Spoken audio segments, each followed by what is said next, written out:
They that wait upon the Lord shall renew their strength. They shall mount up with wings like an eagle. They that wait upon the Lord shall renew their strength. They shall mount up with wings. Oh my, like an eagle. They shall run and not grow weary. They will walk. They that wait upon the Lord shall renew. They shall run and not be weary. They shall walk and not faint. They that wait upon the Lord. They shall run and not go in. They shall walk in with no faith. They that wait. Say it again. They shall run and not grow weary. They shall walk and not worry. They that wait.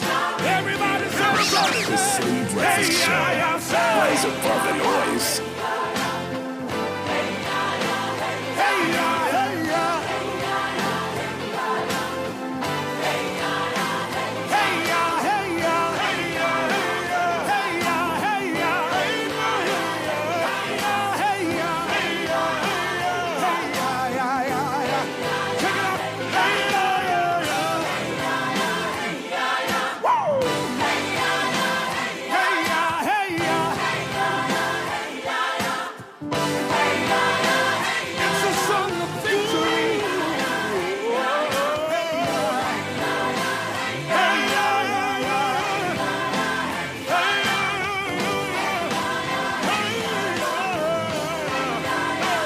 (25:06). Joe Metal with a praise medley for the morning.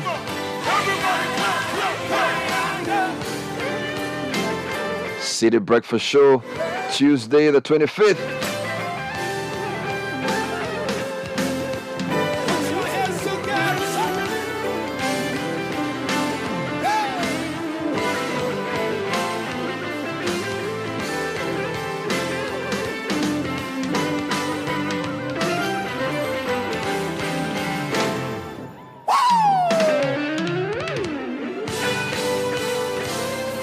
Yes, indeed. It's a great way to start your morning. They that wait upon the Lord shall renew their strength. They shall mount up with wings. Yeah. Everything compounds when you equip other people. Everything compounds when you equip other people. They shall mount. If you equip leaders, you compound your results. Now, if you want to increase in an arithmetic manner, you can train followers. But if you want your increase to be geometric, you must train more leaders. Identify leaders and train them. Identify change agents and empower them. So everything compounds when you equip leaders. So who are the three best people around you that you will pour your insight, your experience, your wisdom, your strategy, and your insights into?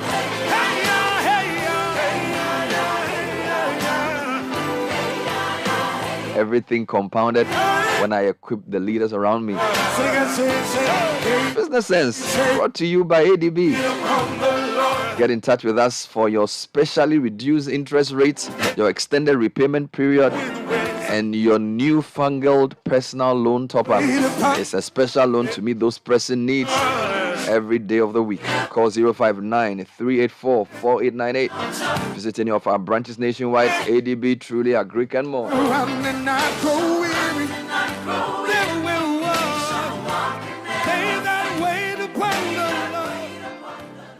Meet Mr. Answer. He prefers to receive money from his friends and loved ones to the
call your name. And listing for the Hall of Fame requires constant exertion. It requires paddling furiously underground like the duck on still waters.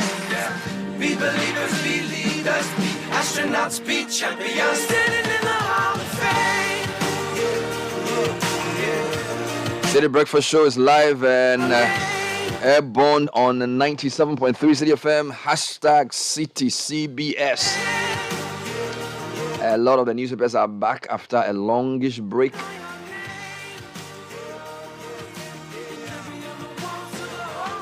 The name is Bernard Avle. Thank you for staying with us. Getting into the newspaper review segment. Brought to you by Total Energies. Offering you specially formulated quartz engine oil with ART. Ensuring optimal performance for your engine, improves protection, increases your vehicle's resilience, keeps your engine running efficiently and effectively.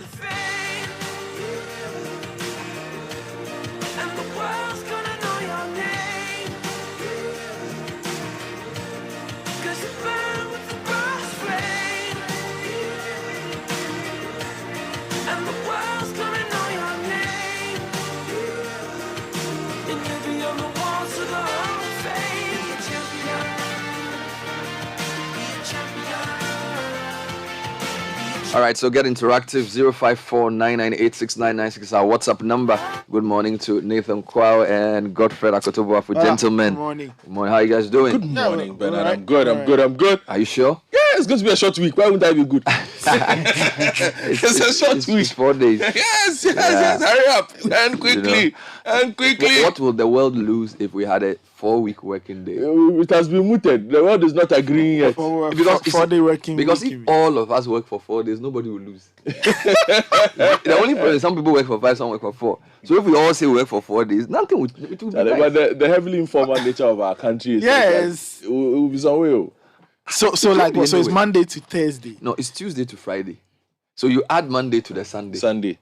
Look, if like the world had UN meeting, they should discuss that the world will just do 4 days. But they've been discussing. A couple of countries have seriously been discussing this. Some people I don't think Ghana has joined that party yet. It will not be bad. We have not reached that level, Charlie. I don't know. Now you the Some people want even 6. The sister. Saturday is the new working day. What are they doing on Saturday? But people, for example, don't people open their shops? Okay. If you go to the city center, some people come to work on Saturdays. Anyway, let's go into the headlines and see what's happening. The Ghanaian Times is here. Improving living conditions of Ghanaians. Government vows to do more. VIP assures at Eid prayers. Asian African Consortium partners UCC to boost grain production in Ghana. Absorb cancer treatment cost nationwide. Dr. Saki appeals to government. And police nab cop for alleged fatal shooting of girlfriends. That's on the front page of the Ghanaian Times. And on the back page of the Ghanaian Times, they have a few Bet Power Ghana Premier League stories. Kosoko fight back to beat Adriana. And in the Women's Premier League, Ashtown ladies deny Pelpia ladies win. The front page of the final newspaper this morning says 44% of Ghanaians insured. Police arrest Kwame Atuasare and 3 others. Then division erupts among 2 individual bondholders groups. Senor Hosi's photo is here. As is Martin Kwebu. Why can't we just keep quiet and hold the bag? Anyway, every time. And then Primpag BOG Media Workshop didn't discuss Professor Frimpong Boateng. I think that's a response from Kujo Opon in Nkrumah. Quite a few of those stories making the front pages today. Okay, the Chronicle also has that Galamsey story, and it says Opon Nkrumah roars, says Frimpong Boateng is shifting the goalpost as the heart surgeon fires another salvo. Other stories, how a pregnant woman's attacker escaped from jail at Manet police station. Marie cries for help as tidal waves ravage town. And $3 billion IMF bailout can be sourced from Western region. That's according to Alan Tremartin. The front page of the Anchor newspaper also deals with the rice production partnership that the AAC is on. Professor Frimpong Boateng is on the front page of the paper. It says the wounded Frimpong Boateng strikes again, but fails to mention son's involvement in Galamsey menace. And also the front page, a bit of politics. Akusua Menu Kozi support Adentan Muslims. Oh, Charlie, why? Because he got a dream? Oh, she's picking some moves. Because he got a dream? They are picking moves. Hey! When you see people donating They take cows and rice. you You know know, that say, Charlie, The people got dreams. it's not in vain. Yeah. They got dreams. What are They've got championship dreams. Yeah. We actually have a show coming up on Thursday called The Situation Room, where myself and Sanda will be analyzing some of the constituencies to watch. Adenta is one of them. With Cozy donating three cows and oil. Hey, anyway, the new crusading guide says support Africa's transition to green energy. Paul Chumberima speaks. Frimpong Boateng shifts goalpost on Opon Nkrumah allegation. Other stories: Ghana to lose $100 million in gold exports by end of April under Gold for Oil, and GTA sponsors Africa Monologue Challenge. Front page of the Daybreak News also goes with the Frimpong Boateng story. But are 2 most luxury cars sold? Proceeds used for legacy project at Adisco. Quite an interesting story. And Volta chiefs welcome Abidjan Lagos corridor. And this one is interesting. Election 2024. I think Baumia is the best to run Ghana. Kofi Bentil. All right. And then finally from me, the front page of the BNFT, Bernard. Business papers, Yes, more diasporans buying homes, prospecting business opportunities. That's all from my end. All right, the Economy Times says Ghana's economy EXP. That's what it says. I don't know whether it says expands. I don't know. On DDEP. Maybe the ink finished during Yes, the typing. so I'm only reading what Ghana's economy EXP. Yes. Okay. On the DDEP, banks have up to 2025 to restore minimum paid up capital. Industry records over 15 billion CD loss in 2022. And GT Bank to slow lending bond trading in Ghana records $77 million loss. Taking you online, City Newsroom says bond payments default. Government acted in bad faith. This is individual bondholders. Also, Ashigbe says independent body must probe Galamsey report. We can't wish it away. Attack on Axim District Police. Main suspect and 3 others arrested. And then this division you read about the bondholders, individual bondholders recused themselves from the DDP committee. PT of Fijai SHS appeals for reinstatement of suspended headmaster over charging of unapproved fees. That's also a story making the rounds. Then in a few other stories, fire at Shama Anglo community, affected residents appeal for support. And then Akufo-Addo launches World Book Capital 2023, which happens to be Accra. And then World Bank provides a $372 million guarantee payment for Ghana's Eurobond after default. So quite a number of stories. And of course, you read this one on City Business yesterday. Ghana's international reserves almost empty. Ghana's international reserves, we understand, is 3 weeks almost empty. Meanwhile, T-bills are oversubscribed by almost 30% as government generates 2.5 billion cedis. Meanwhile, Joe Jackson says Ghana or government must open with stakeholders or must be open with stakeholders on the DDEP. And then economic growth slowed down to 3.7% in 2022, according to the Ghana Statistical Service. My Joe Online, you have a pixelated view of Galamsey. Frimpong Boateng responds to Gabi.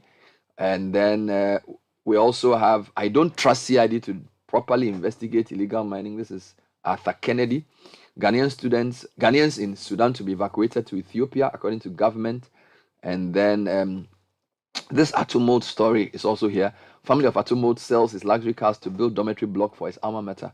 What a great story. Yeah, it is. You know, it's a great story. If you go to other places globally, there's a lot of concern about Sudan. We understand there's a mass exodus of people from Sudan. Reuters, for example, says Britain begins large-scale evacuation of its nationals from the Sudan.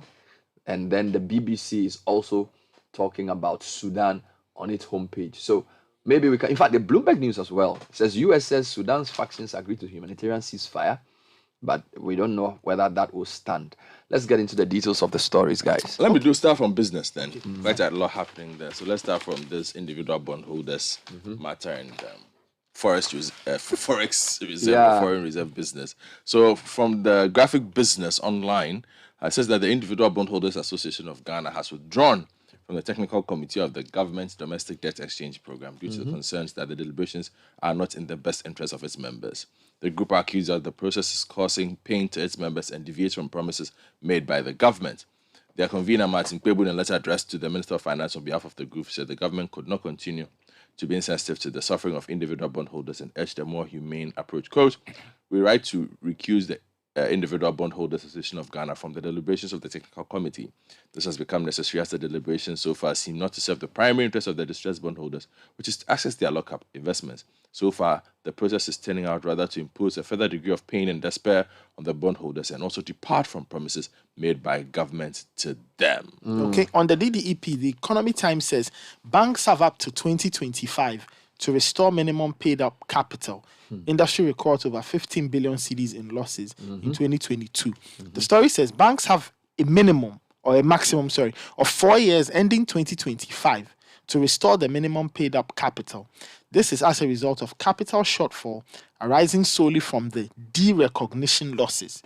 According to the BOG, derecognition losses emanating from the domestic debt exchange program will be spread equally over a period of 4 years, effective 2022, for the purposes of capital adequacy ratio. Still on the economy, we are told, and I think you heard this yesterday, but I just want to give you some more insights. Ghana's international reserves are almost empty, according to the IMF. The story came up a couple of days ago. According to the 2023 IMF Regional Economic Outlook Report for SSA, Ghana's net international reserves are expected to end this year at approximately 3 weeks of import cover.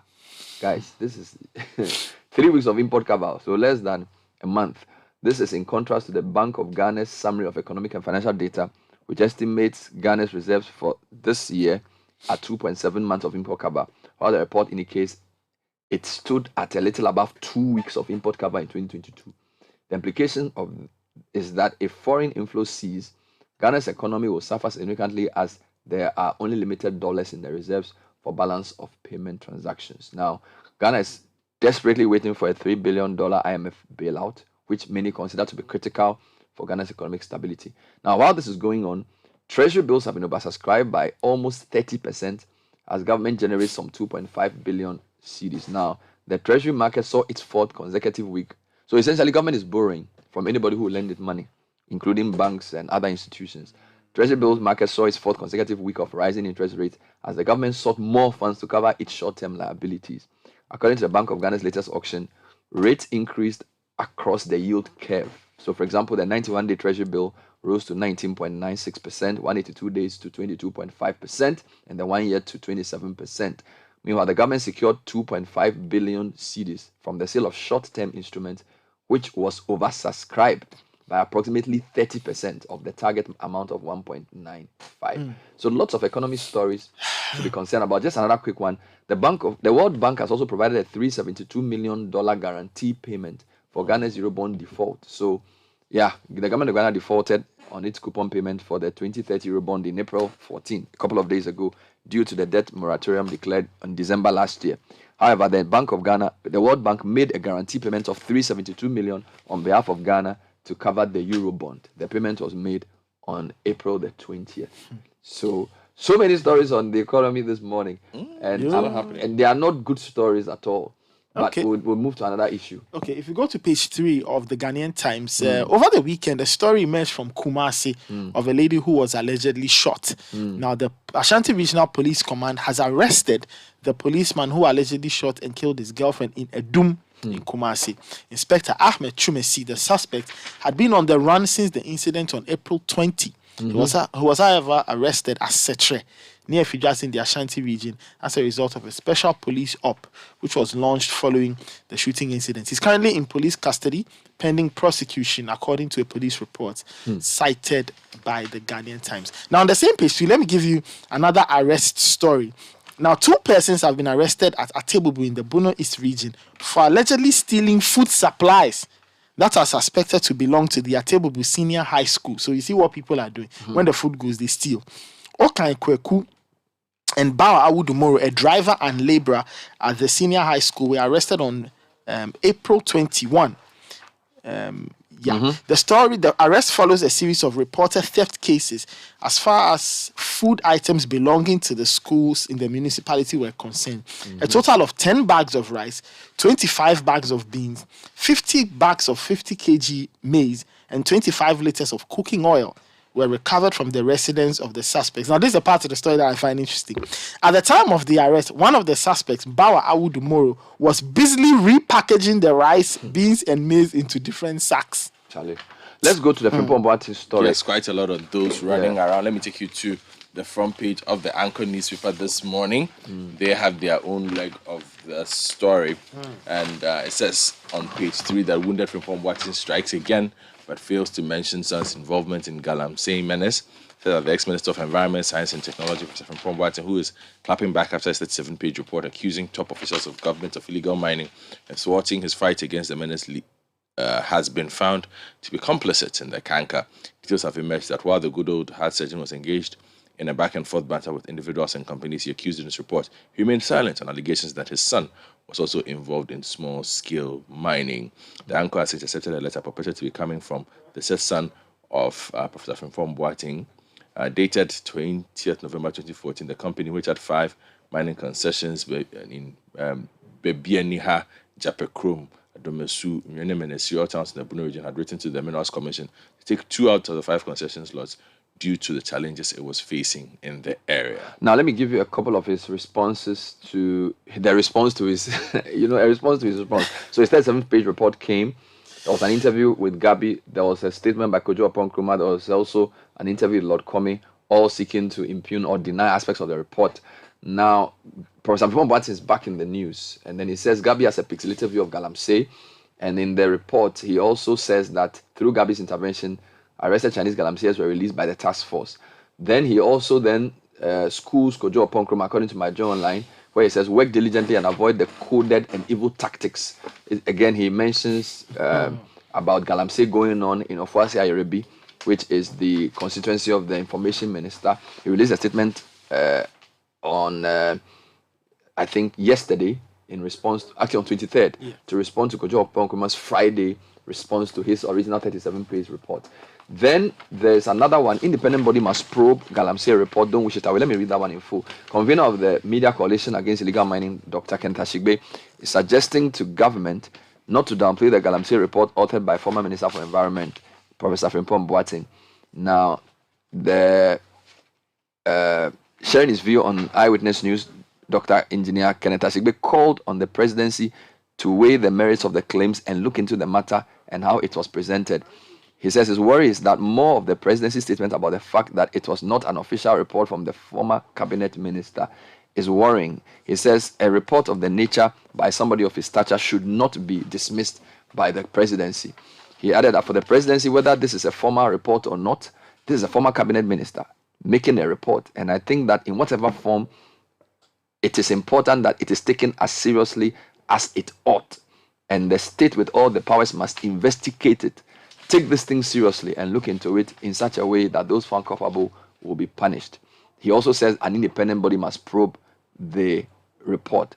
Then on my journal line, there's another one. This is Arthur Kennedy, who's been speaking on this as well. He says he doesn't trust the CID to properly investigate illegal mining. So there's a lot of stories on this. He was speaking on their AM show, and he says he did not trust the CID to properly investigate. He thinks there needs to be some independent body. Some are suggesting parliament.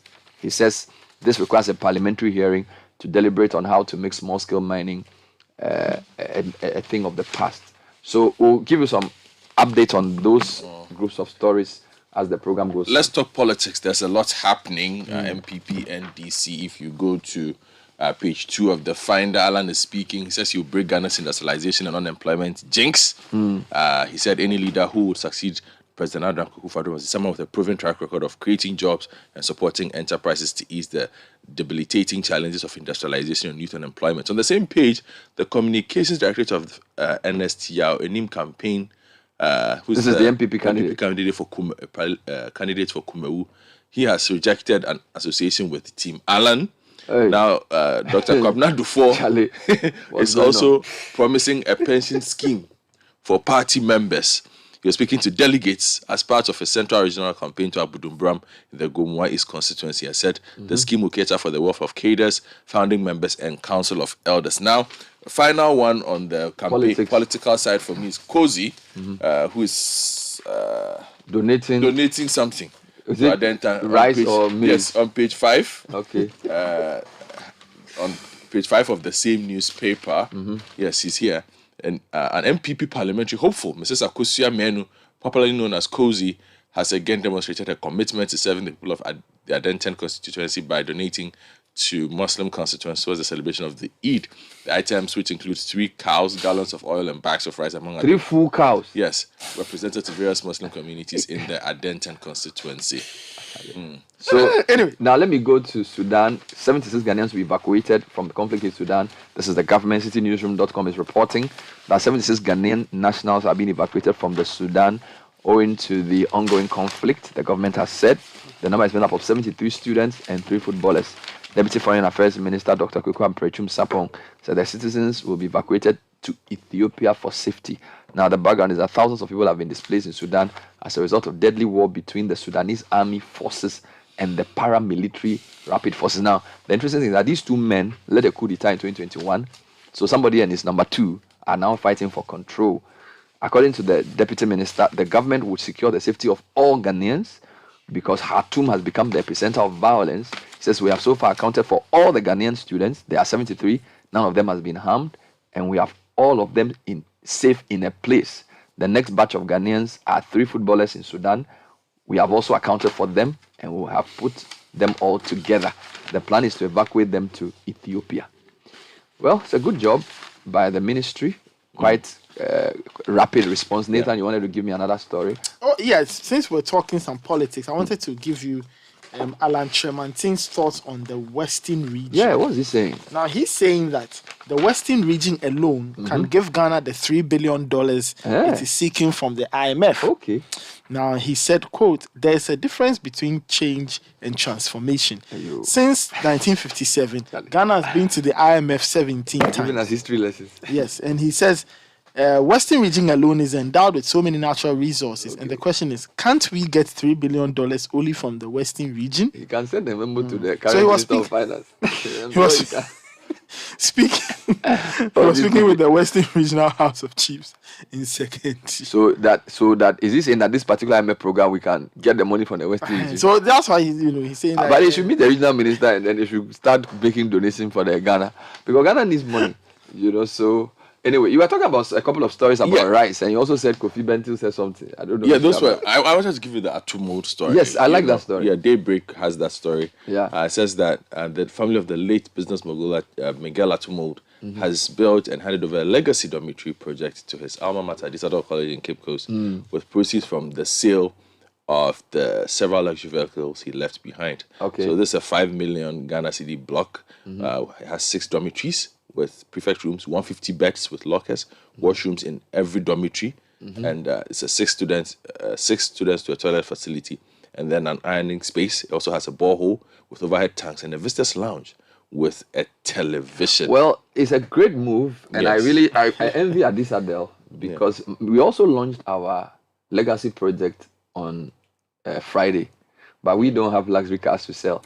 But the 98-year group of Presec launched the construction of ceremonial grounds for the school's growing population, and I was there, and Estofori Sapon was there, and all our friends from Agric girls were also there.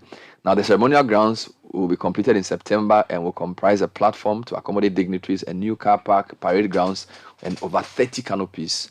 Now, the project will accommodate over 3,500 students per time, because the largest assembly hall in the school can accommodate less than 1,500, and gets the student population of Presec now 5,400. And it's not just So we are raising 1 million cedis, and we are putting up these ceremonial grounds, which will then serve as a meeting. So can you imagine school without general assembly? So then when there's a service or assembly, only half of the school, in fact, only 1/3 of the school can actually fit into the hall. But this ceremonial grounds will now make a school gathering a proper school gathering. We hope to finish that. Please, we need donations. Yes. We are taking from Accra and Prempeh. Well, Produce also, everybody's doing a legacy project now. So Yes. the 2,000-year group of Produce also they are doing 2,000-year group. Yes, what they are calling the Chairman's Ball. How come 2,000? Usually it's 25 years after school. Yeah, and they are doing a legacy project as well. So what are you doing? Okay, it's not your 10 yet. Yes, don't worry, we'll get there. When will it be? In the next 2 years? Yes. What about you? When will it be 25? 25. 25 after you left school. 2029. Oh, you have time. Oh, you have time. Have you paid the money? By that time, the bond money is still not be paid. Have you paid the money? No, by put things into Charlie, context, by that's true. 2029, Have you paid the money? Charlie. This week I'm dealing with school fees. Is that your excuse? Charlie, school fees, my God. Is that your excuse? Go I'll pay. Go pay the money. No, I'll pay. So please, we need money from Prempet. Okay, we'll give you some. We'll give you some CDs. Even Agric I will take. We'll give you some CDs. We want your school to look nice. Agric, you give us. This is the Citi Breakfast Show, the city's biggest conversation. You know, Papa, see that? And it's rickety car. Hey, Papa! Bobo, so how's your engine now? It is half man, half amazing. Thanks to Quartz and you can feel better energy. Can't touch this. Actually, guys, so Sancho's engine just died like that. Yes, so. Somebody managed to convince him that there is a better engine oil than Quartz, and he switched. Sancho Panza. Now, which engine oil can be better than Quartz? No other, my guy. Quartz with its age-resistant technology, it keeps your engine younger for longer. Now you know. Have you guys seen the new bottle design? It's superb. Quartz 9000 from Total Energies there improves fuel efficiency. Why do you think Mr. Mane and Logoso have taken the Quartz Nation movement World Cup like that? Sorry. Quartz. Keep your engine younger for longer. Join the conversation on the Citi Breakfast Show on Facebook at facebook.com/Citi97.3, Twitter at twitter.com/Citi973, and Instagram at instagram.com/Citi973 with the hashtag CitiCBS. This is the Citi Breakfast Show, the city's biggest conversation. Yeah. It's 2 minutes to 7. City Business News on Tuesday. Brought to you by Go, your OMC of choice. We keep making life ever so convenient. We now accept Momo for all fuel purchases. Remember to Momo it at Goil. You can also use your bank card to buy fuel at any Goil station. Visit our social media platforms and get served. Goil, good energy. I know they hear I want The news is also brought to us by MTN. Have you ever wondered how to subscribe to a particular MTN service and how to view, add, or cancel your mobile subscription all from one place? Just dial *175# to access and manage all your subscriptions everywhere you go. Anatufo Boateng is joining us with the City Business News.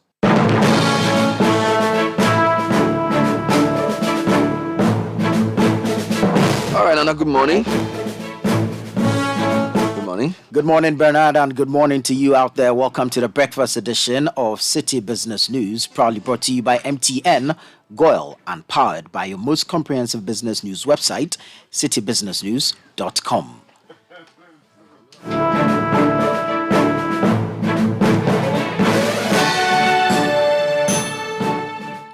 Coming up, Chamber of Agribusiness laments impact of growth and sustainability levy on access to finance capital. And the government urged to take seriously industrialization drive to restore the country's reserve buffers.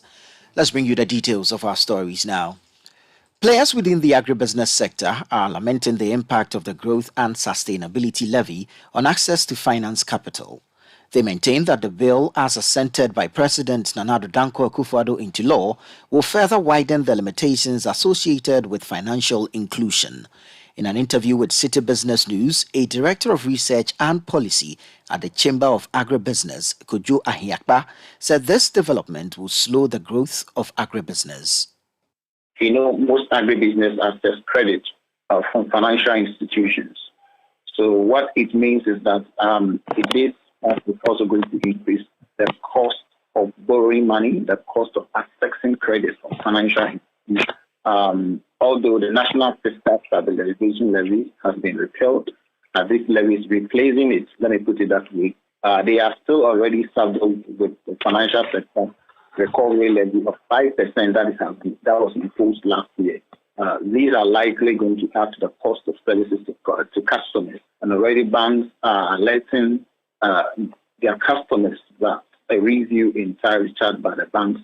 In other words, they are letting their customers that they are reviewing charges, on their services to them. And what it means is that it's going to impact our drive for financial inclusion, And as government may not be able to gradually move out of this, the government also needs these taxes to be able to show our dwindling economy. That was the Director of Research and Policy at the Chamber of Agribusiness, Kojo Ahiakba. Now, economist Agric Buti says Ghana must take seriously its industrialization drive to build domestic resilience and restore the country's reserve buffers.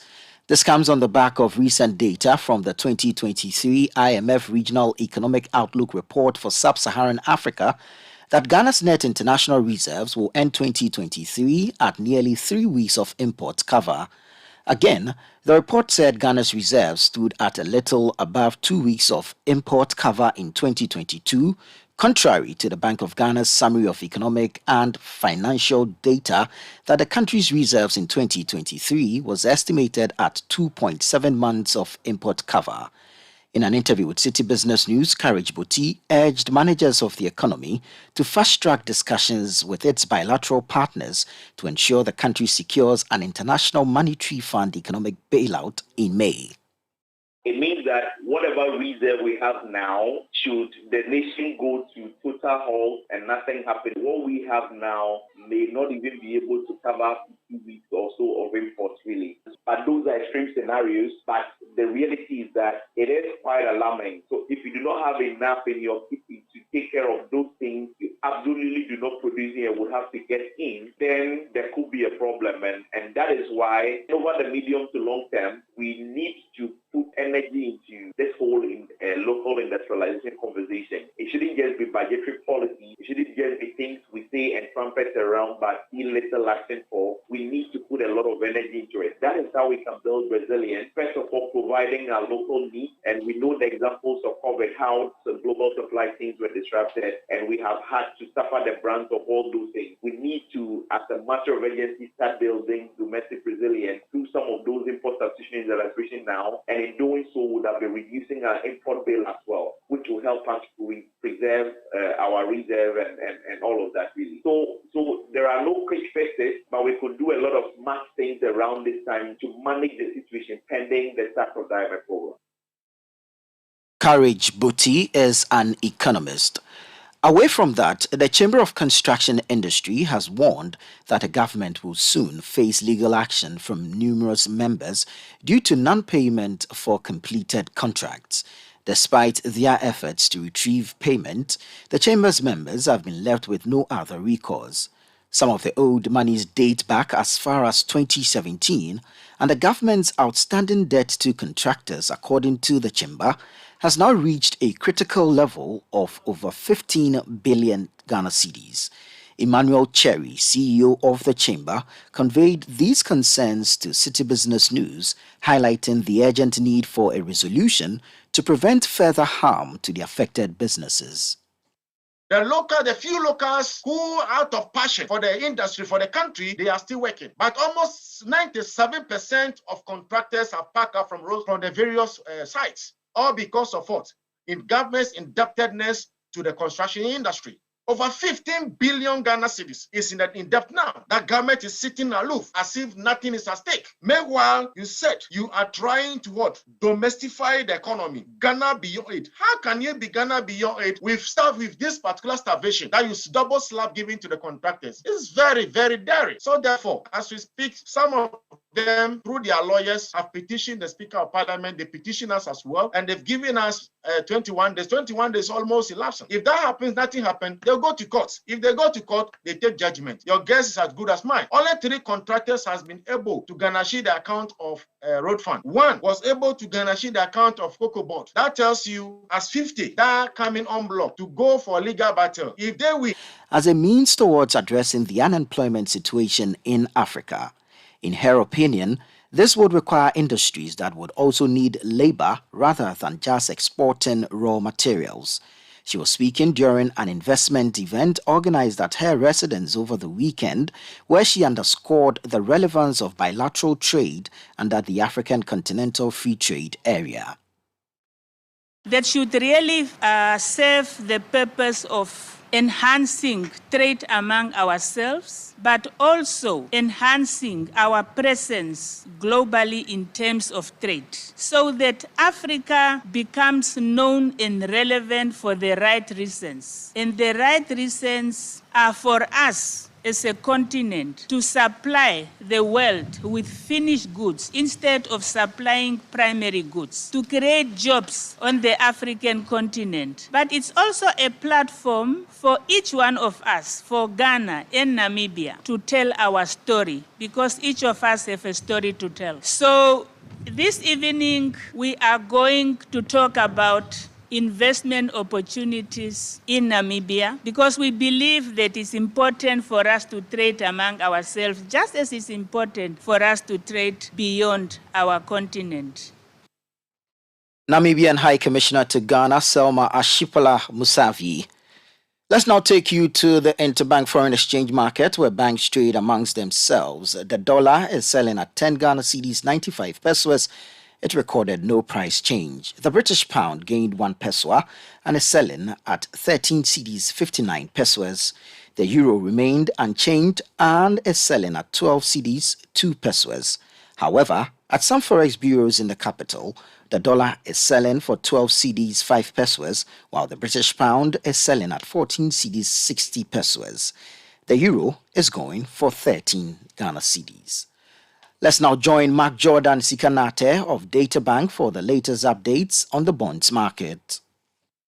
The Ghanaian Treasury exceeded its auction target by 29.26% after issuing 2.53 billion Ghana cedis at last Friday's T-bills auction. Yields increased across all tenures, with the 91-day and the 182-day yields advancing to 19.86% and 22.58% respectively, while the 364-day yield climbed to 27.26%. Activity on the local secondary bond market improved, as total volume traded was over 14 times from the prior week to 331.54 million Ghana cedis. The Data Bank bond index increased to 97.69 points, with an average yield to maturity of 9.69%, as the new bonds traded close to par value. That was Mark Jordan Sikanate of Data Bank, ending the breakfast edition of City Business News, proudly brought to you by MTN, GOIL, and powered by your most comprehensive business news website, citybusinessnews.com. My name is Nanatufu Boateng. Many thanks for listening. Have a good business day. Doing gets you learning. Learning starts you wondering. Wondering triggers thinking. Thinking becomes planning. Planning evolves to trying. After trying, you're succeeding, winning, owning. Now, doing that starts with outdoing your limits. Outdo them all with MTN. So, what are we doing today?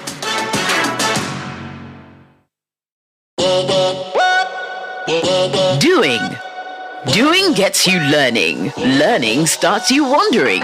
Wondering triggers thinking. Thinking becomes planning. Planning evolves to trying.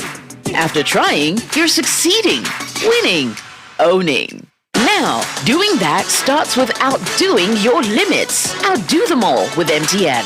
So, what are we doing today?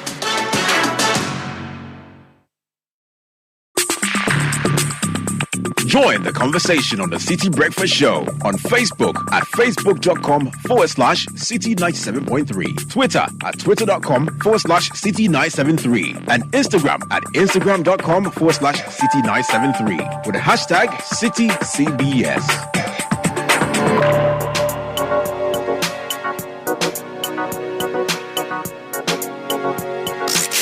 Unleashing the power of relevant radio. This is Citi 97.3.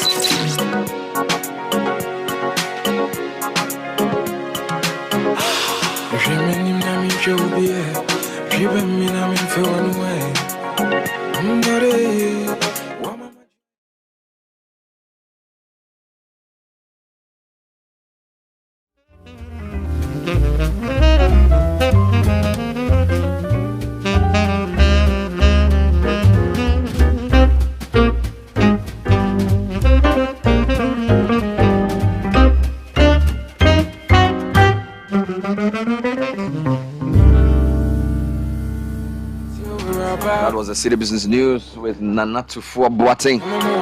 A busy midweek of sporting activity is upon us. Lots of huge games in the English Premier League. And of course, to be live on City. The big game is on Wednesday. The Gunners go into the City.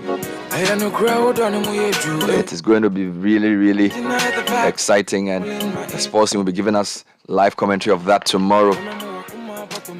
But coming up next is Kickoff, is brought to us by Shell Fuel Save Super, Shell Fuel Save Diesel and V Power. Shell Fuels have given us a way to go further and save money with Shell Fuel Save. The triple action formula improves engine efficiency, prevents deposit buildup, and protects your engine from wear and corrosion for extra clean, extra protection, and extra savings. Switch to Shell Fuel Save today because extra kilometers go a long way. And with easy access to track your funds, we offer flexible deposit products for 91, 182, and 365 days. Our name is Lesheho.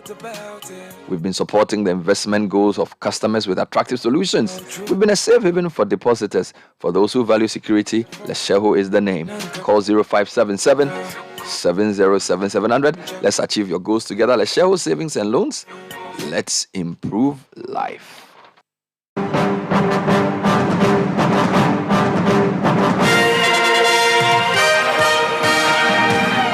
Benjamin Nketiah joining us with the sports news. Good morning, Ben. Good morning, Bernard. Let's get into the headlines. And 19-year-old Shakur Mohammed drafted number 2 overall in the MLS draft. And Leeds United take on Leicester City in a relegation 3-pointer tonight. Also in the NBA playoffs, LeBron and Jimmy Butler led the Lakers and the Heat to 3-1 leads for their teams and also to big wins.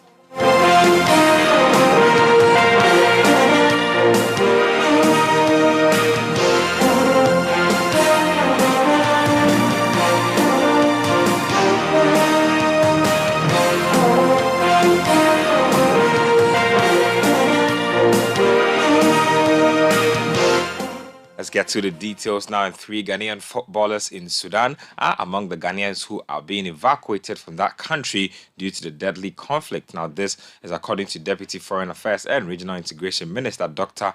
Kweku Apretum Sapon. Now, Dr. Sapon said the 3 footballers and Ghanaian students have been taken to a safe place awaiting their evacuation. Now, the Republic of Sudan has been thrown into a conflict between the Sudanese armed forces and the paramilitary rapid support forces, resulting in some casualties. So that's what's going on there with Ghanaian footballers in Sudan. Let's move on to some other stuff. An executive council member of the Ghana Football Association, Dr. Randy Abe, says the association, along with government, is willing to provide Black Stars head coach Chris Hughton with the necessary resources he needs to succeed in his role. Now, Hughton has so far taken charge of 2 games since his appointment in February this year, leading the team to a win and a draw in their AFCON doubleheader against Angola. Now, Randy Abe believes Hughton has started his tenure on a positive note and is confident that with hard work, the team will see major improvement.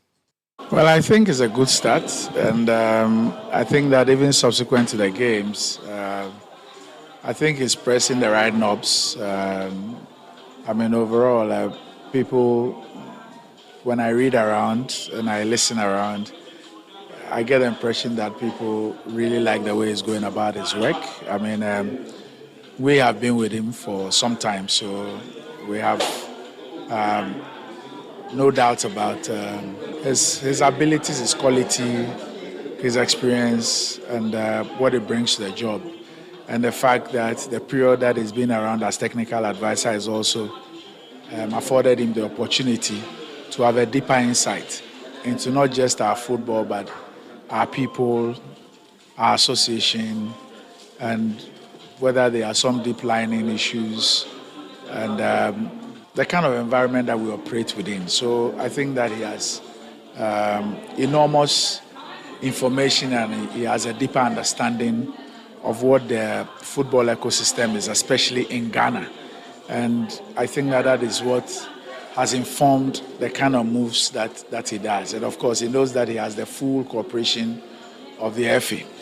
And he has acknowledged that himself. I mean, we will make sure that we provide everything together with government, everything to make his work with us very, very successful, because we can only succeed when we work together with him to succeed. And so I think that I am impressed so far. I believe that we've started very well. We need to continue and work even harder and in a more collaborative manner. And I'm sure that we'll be able to make Ghana proud.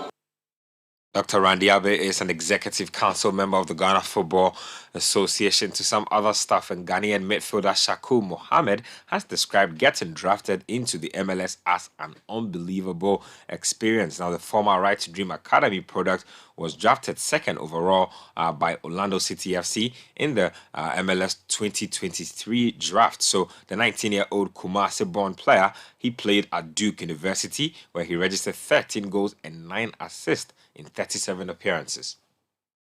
This is literally a dream come true moment for me. To be able to share this moment with my host family, my family back home, and all the people that have helped me along the way at the Duke University, Millbrook High School. It's just amazing, to know that all the work that people put in me is finally paying off. Special thank you also to Right Stream, for, giving my 10-year-old self a chance, to be a part of the academy. So this is unbelievable, this is, what you dream of, and to finally know it's happening is unbelievable. So you heard Shakur Mohammed. He will be playing his football for Orlando City FC. Let's move on to some other stuff. And Black Stars winger Osman Bukari says he is elated to win a first league title in his career after inspiring Red Star Belgrade to their 34th Serbian championship. Now, the 24-year-old scored a hat-trick in the space of 28 minutes as Red Star came from a goal down to beat Baka Topola by 4-1 in a top-of-the-table clash that happened over the weekend. Bukari joined the Serbian Giants in the summer transfer window and has now scored 11 goals in 25 league matches. I'm feeling very happy, and it's my first trophy, and I'm feeling happy. And this was the game we win, then we are a champion, and we win, and I have 3 goals, so I'm very happy. Which goal is the best? Oh, I think the first goal. I choose the first goal. How was it to celebrate in the end with the fans? Yeah, it's very good, very nice. And with the fans, always it's very good to win and celebrate with them.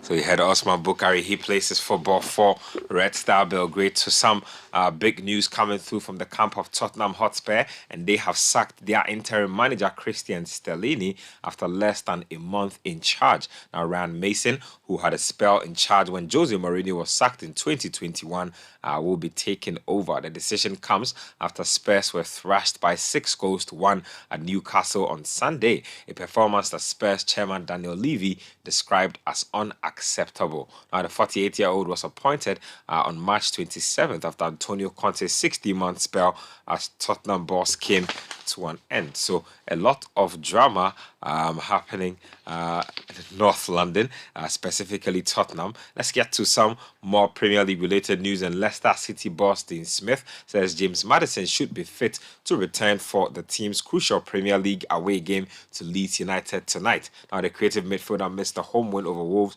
over the weekend due to illness, but Smith said ahead of the trip to Elland Road that he expects the 26-year-old to be available for selection today. Harvey Barnes joined in training yesterday, so he's put himself available for selection. He'll train again today. If he has no after effects, then yeah, he's definitely available. Yeah, so Johnny's feeling better. He's not trained with us yet, so tomorrow would come too quickly for him, but it's good that he's back now, feeling better. Madders came in yesterday and done a gym session. He'll train today, so I would expect him to be available as well. It gives everybody a lift by getting that win. But it's not a big lift because they know that there's still work to be done. As I've said before, we're just taking it game by game, and this one comes around very quickly. So we was in yesterday, trained, done our debrief, and all focused now for Leeds at Elland Road tomorrow. So Dean Smith, Leicester City boss, speaking there. Now tonight there's also Wolverhampton Wanderers taking on Crystal Palace. There's Aston Villa also up against Fulham. Aston Villa at Villa Park. They will be hoping to push the buttons again for European football in that particular game. Let's do some boxing. And American boxer Gervonta Davis says Ryan Garcia was impatient, and that led to him rushing into a shot that forced a knockout in their headline fight over the weekend. Now the mega fight fought at the T-Mobile Arena in Vegas had Davis score a technical knockout in the 7th round after landing a body shot that Garcia could not recover from. It was no shots that caught me today, and I felt like I was in trouble. You know what I mean? I just stayed calm. I felt like he was more anxious than me. You know what I mean? When you have somebody like that, you want to stay calm at all costs because you don't want to make a bad decision, and that's what he did. You know what I mean? He came in and he was rushing, and then he ran into a shot. So I knew off the get-go, like, I don't want to be that. You know what I mean? I want to stay calm and stay collective and stay humble as I fight, and that's what I was doing, picking my shots. American boxer Gervonta Davis speaking there. Let's now hear from Ryan Garcia, who has been speaking about moving up in weight. I was close to getting up for sure. I mean, I ain't got no excuses. I just couldn't get up. 140. I'm going to 140. You know, this fight's not going to deter me too much of my dreams. You know, I got in there with one of the best. So, you know, we fought. You know, I did what I had to get in the ring. But I'll feel much stronger at 140, you know, or even, you know, 140. So I'm going to feel good. I'm going to go up and fight the top fighters at 140, and that's what I plan to do. You heard Ryan Garcia speaking there. Let's finish off with some basketball from the NBA playoffs. The Milwaukee Bucks, they welcomed Giannis Antetokounmpo back from a back injury, but it still was not enough as the Miami Heat beats them 119-114. So the Heat take a 3-1 lead in that series. Jimmy Butler scoring 56 points in that game to go with 9 rebounds. So big night for Jimmy Buckets. LeBron James was also in prime form when the Lakers took on the Memphis Grizzlies. 117-111 is how that game ended. That game did go to overtime as well, and so the Lakers now lead 3-1 in that particular series. There's some action also to come a little later today. There's the Game 5 for the Hawks and the Celtics. The Timberwolves take on the Nuggets, and the Clippers will be up against the Phoenix Suns. Now, the Clippers have confirmed that Kawhi Leonard will be out for Game 5 as well. So, big blow to them once again. That's all for this morning's edition of Kickoff. My name is Benjamin Nketia. There's more sport at citysportsonline.com. Extra, let me tell you all about it. Hey, Dolomistic. You and this your extra thing. Abeg, tell me about it. Abenquine, look, extra is what you and your car get when you switch to Shell Fuel Save. Extra protection, extra clean, and extra savings. You get it? Tell me extra. Shell Fuel Save is designed to improve engine efficiency instantly, and with triple action formula that helps protect your engine from wear, corrosion, and deposit, so you get extra kilometers out of your drive. Sir, and you're not extra, good for your engine. Extra, good for your pocket. Extra kilometers goes a long way. Switch to Shell Fuel Save today. Go well.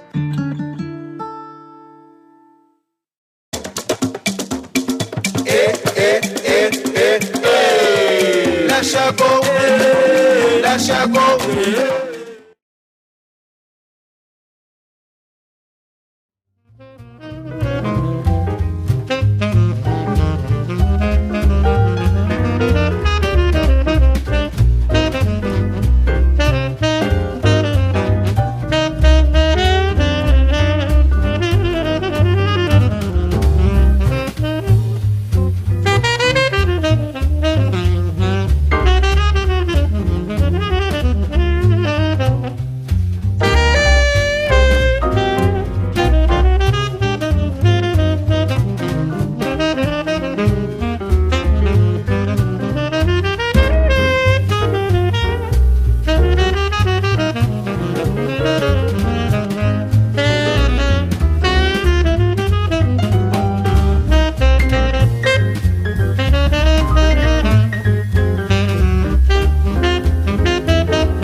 The report authored by Professor Kwabena Frimpong Boateng accused Kojo Oppong-Nkrumah of organizing a secret meeting of MPP and NDC journalists on February 8, 2020 in Dodowa to discuss a strategy to bring Professor Kwabena Frimpong Boateng down.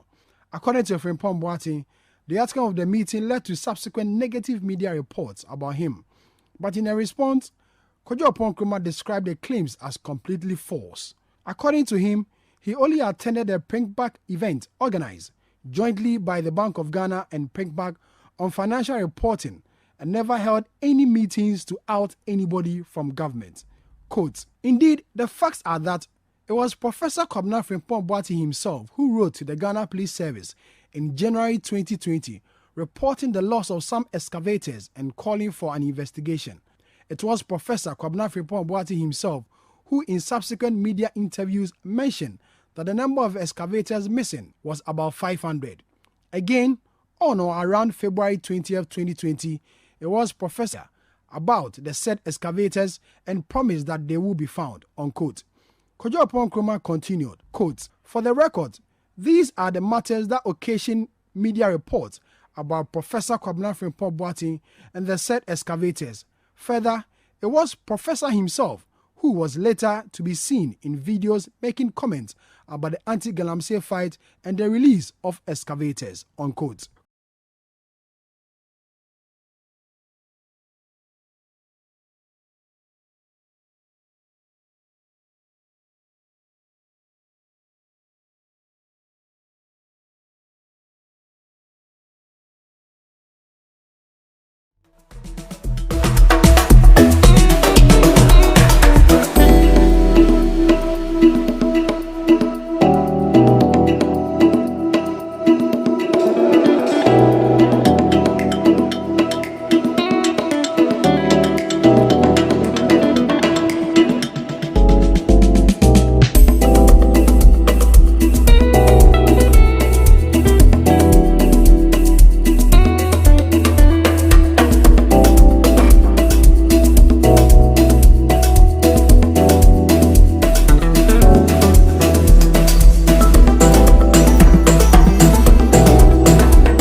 authored by Professor Kwabena Frimpong Boateng accused Kojo Nkrumah of organizing a secret meeting of MPP and NDC journalists on February 8, 2020 in Dodowa to discuss a strategy to bring Professor Kwabena Frimpong Boateng down. According to Frimpong Boateng, the outcome of the meeting led to subsequent negative media reports about him. But in a response, Kojo Nkrumah described the claims as completely false. According to him, he only attended a Prinkback event organized jointly by the Bank of Ghana and Prinkback on financial reporting and never held any meetings to out anybody from government. Quote, indeed, the facts are that it was Professor Kwabena Frimpong Boateng himself who wrote to the Ghana Police Service in January 2020 reporting the loss of some excavators and calling for an investigation. It was Professor Kwabena Frimpong Boateng himself who in subsequent media interviews mentioned that the number of excavators missing was about 500. Again, on or around February 20th, 2020, it was Professor Kwabena Frimpong Boateng himself who at Parliament House engaged in exchange with media about the said excavators and promised that they will be found, unquote. Kojo Nkrumah continued, quote, for the record, these are the matters that occasion media reports about Professor Kwabena Frimpong Boateng and the said excavators. Further, it was Professor himself who was later to be seen in videos making comments about the anti-Galamsey fight and the release of excavators, unquote. Kojo Nkrumah in his response further stated that, quote, I, Kojo Nkrumah, was not responsible for his initial police report, his subsequent interviews, and any of the claims he made. To be clear, it was Professor Frimpong Boateng's own reports, interviews, and videos that generated his media challenges around the time. I'm thus disappointed that he would, in his document, seek to blame me for the media reports, unquote. The information minister concluded, and I quote, over the years, I've had nothing but great admiration for Professor Kwabena Frimpong Boateng's public-spirited works and an inspirational citizen of this country. I feel gravely offended over the false claims he has made and the hurtful conclusion he has sought to exert about me. Precisely, No, they say someday might be 3 weeks. I trust that in the coming months. We've been chopping it. Bernard, when these things come out, do they actually mean it literally that we have? No, it's you see, an import cover is there for a reason, and it's there in. So let's look at COVID. So if there's COVID and there are so many things you can't do, you can't trade properly, you can't produce new things to get new foreign exchange, and you have to pay for essential supplies. Or touch wood, you are at war with a country and you've been sanctioned, and therefore only the reserves you have is what you can use. You know, the US dollar is the main currency for global trade, right? So if you have less than a month of import cover, it means that if something untoward were to happen in the world, then you needed essential supplies that you needed to pay for using US dollars or using cash or using your reserves. You would have less than a month need. So you summarize your daily import needs. Okay. And then you calculate how much of that you need for a month. And you have less than a month. It is a very serious metric. And the fact that the IMF's analysis is different from the Bank of Ghana's analysis. I mean, IMF's report was looking at the end of the year. All right. And the BOG has also released their report. But I don't know how to put it. The biggest challenge we have is that the headlines around the economy, like the debt exchange and all those things, they actually belie the bigger issue. All right. So people are arguing over DDE. There's a discussion about whether we get the IMF deal or not, and all those things. Those things, I think, are surface issues. The main issue is that a lot of businesses have gone down. A lot of businesses are not making money. The economy is going to struggle for the next foreseeable future.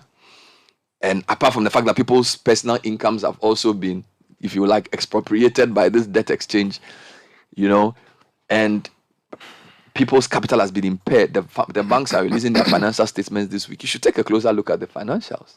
You know, I'm not one who uses bank profit as an indicator of anything, right? But beyond just the losses, It's serious. And, then the other thing is that whilst all of this is going on, the government is still borrowing massively. Like the T-bills are oversubscribed. I wonder who people are even still lending to the government. So there's a lot of problems. So I don't know. Maybe we'll find time to get into the details of what this means. Only 3 weeks day there. Well, for what is worth. That is even when it is there. Yeah, if it is there. For what import cover is worth and what it means. 3 weeks back. It's a serious situation. Yeah, we're chopping it small. It's a serious situation, and I don't know if there is an agreed strategy to take us out, because as I said last time, the IMF program will not solve the problem. It is a palliative. It will ease the stress. The 3 billion will not come in one tranche. It will come in chunks of 300 million, which will be premised on actions you take, a lot of which are very painful. There have been suggestions by different groups of people, including the individual bondholders and the Ministry of Finance, as to what government should do to really reform the system, what we call fiscal reform leading to structural reform. We don't seem to be getting that. So everybody's just waiting for this 3 billion palliative. All our attention is on this 3 billion palliative, which will not solve the problem. All right? Money is not being pumped into productive uses. Elections are coming. We'll see a lot of vanity projects. We'll see a lot of boasting about we've done more roads, we've done more hospitals, we've done more schools. That's not how you behave when you have only 3 months of import cover. You get me? But we will not lend because the IMF will come, give us 3 billion. We'll use it to make campaign. And then we'll say we've broken all the records, we've done the right things. Then by 2025, whoever wins the election will start a more serious austerity program, which will force us to cut essentials. All right. So I think the IMF program is overshadowing the bigger issues of what we have to do. So it's almost like we are using the IMF program as, yesterday I was somewhere, somebody said, Charlie, we need to get the IMF money. If we want to get the IMF money, we are doomed. And I'm saying you are doomed if you do, you are doomed if you don't. Because it's not about getting the IMF money. It's about what you do irrespective of the IMF money. But it's like, right now the current economic thinking is that let's just get the IMF 3 billion and then we can all breathe easy. And I think it's false hope. Because the IMF 3 billion, what does it do? It gives you time. It gives you a little credibility. Who is even going to lend to you? As I'm talking to the World Bank is having to pay. Essentially, we defaulted on our Eurobond on the 14th of April, and the World Bank has had to come and step in as a guarantor to make a payment on our behalf. So they are actually already lending us money.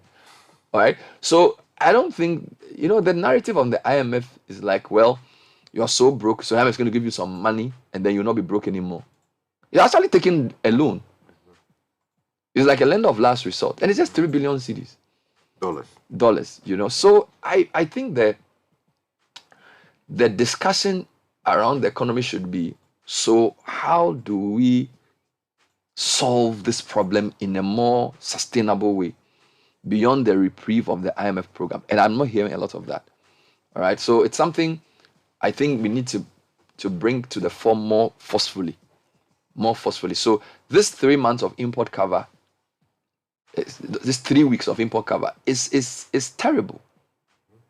The reserves are not there. And the other point is that our future, our children are going to be paying monies.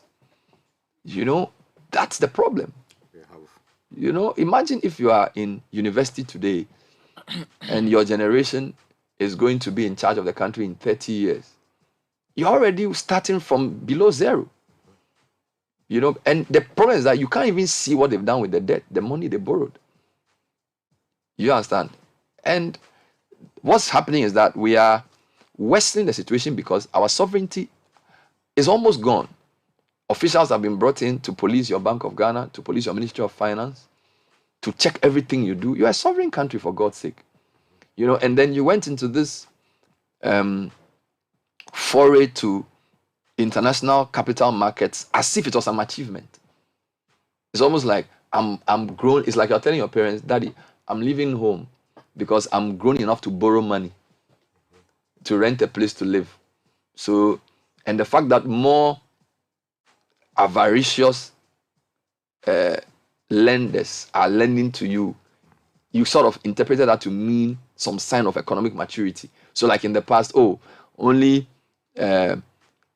concessional loans were given to you, and you were only lending from bilateral, you only borrowing from bilateral partners. So it means your economy is not strong enough. But because now you're going to get oil to compound your gold and cocoa, so now you can borrow from more ruthless creditors.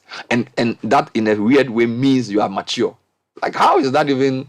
You get me? So the whole mentality around the borrowing was wrong. And then a lot of it was around the political business cycle of, okay, there's an election. We need to do roads. We need to do legacy projects. So we'll do one village, one dam. We'll do whatever. We'll give people free premix. We'll do all those things. We'll splurge and then use that to win an election, which is why every year except 2004, you've had a major deficit in your election years. You see, so we've indebted our children, our grandchildren, and we don't have anything to show for it. If like you had used that debt to say transform the economy from an agrarian economy to an industrial base for West Africa, then I'll say fine, it's good debt. All right, or you are used the borrowing to say the standard of education in Ghana, Ghana's education quality is so high comparable to South Korea that our people are adding value everywhere they go, that are the least of us educated citizens is competitive globally. But look at the quality of education we even have. Do you get me? So, or you've transformed your healthcare in a way that the morbidity rate is so low. So you've borrowed 58 billion over 12 years or 15 years, but you've used that to transform your economy. Then you say, well, that's good debt. But the economy is basically the same. All right? Health outcomes have not improved that much. Today is World Malaria Day. We are still chasing the moving target. Education outcomes, yes, access has increased. But go to primary schools. Look at the kind of things they are being taught. Okay? Look at your streets. So the economic system which borrows so much expensive debt and doesn't use it to transform anything, and then creates a narrative that by going to an IMF for a $3 billion loan, you are making progress. It's false. You know, it troubles me because all the economic actors can't seem to get the government to do something transformational. And it appears the government itself is tired. So they just want to get the IMF deal done, release the pressure on themselves, and then let the chips fall where they may. All right? And all those guys who are campaigning to win the election for next 2024, they are in deep trouble.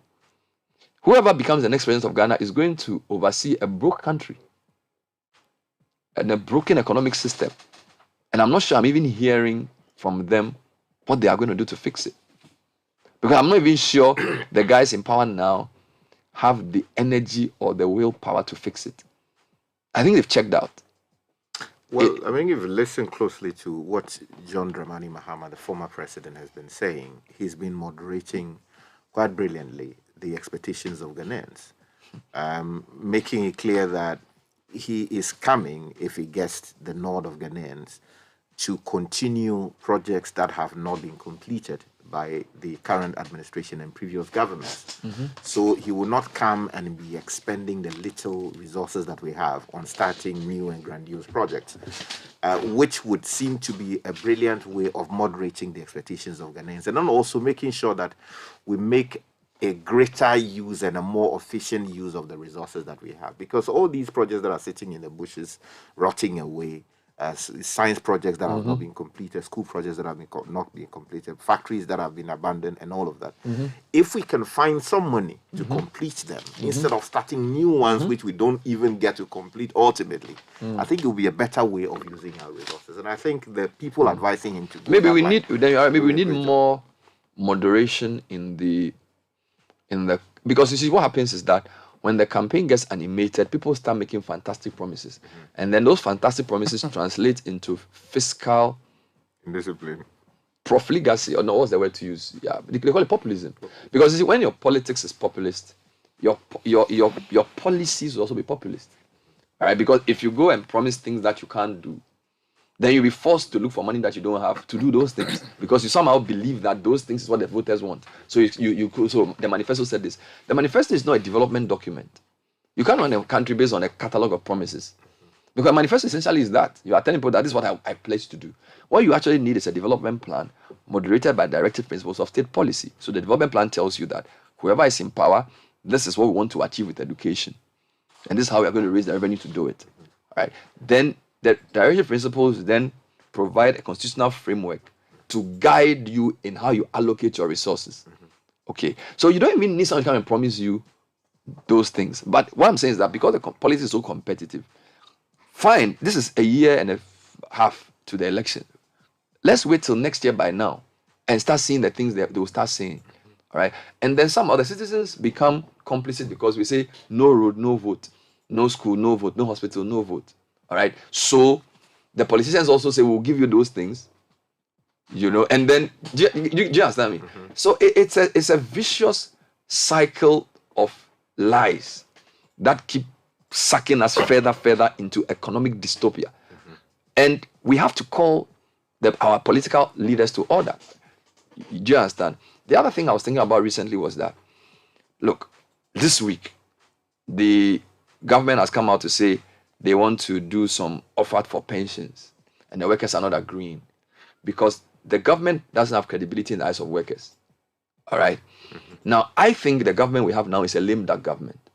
Lame duck in the sense that if this was 2019 or 2018, and the government said they were going to do something with pensions and they're going to talk to workers would have listened.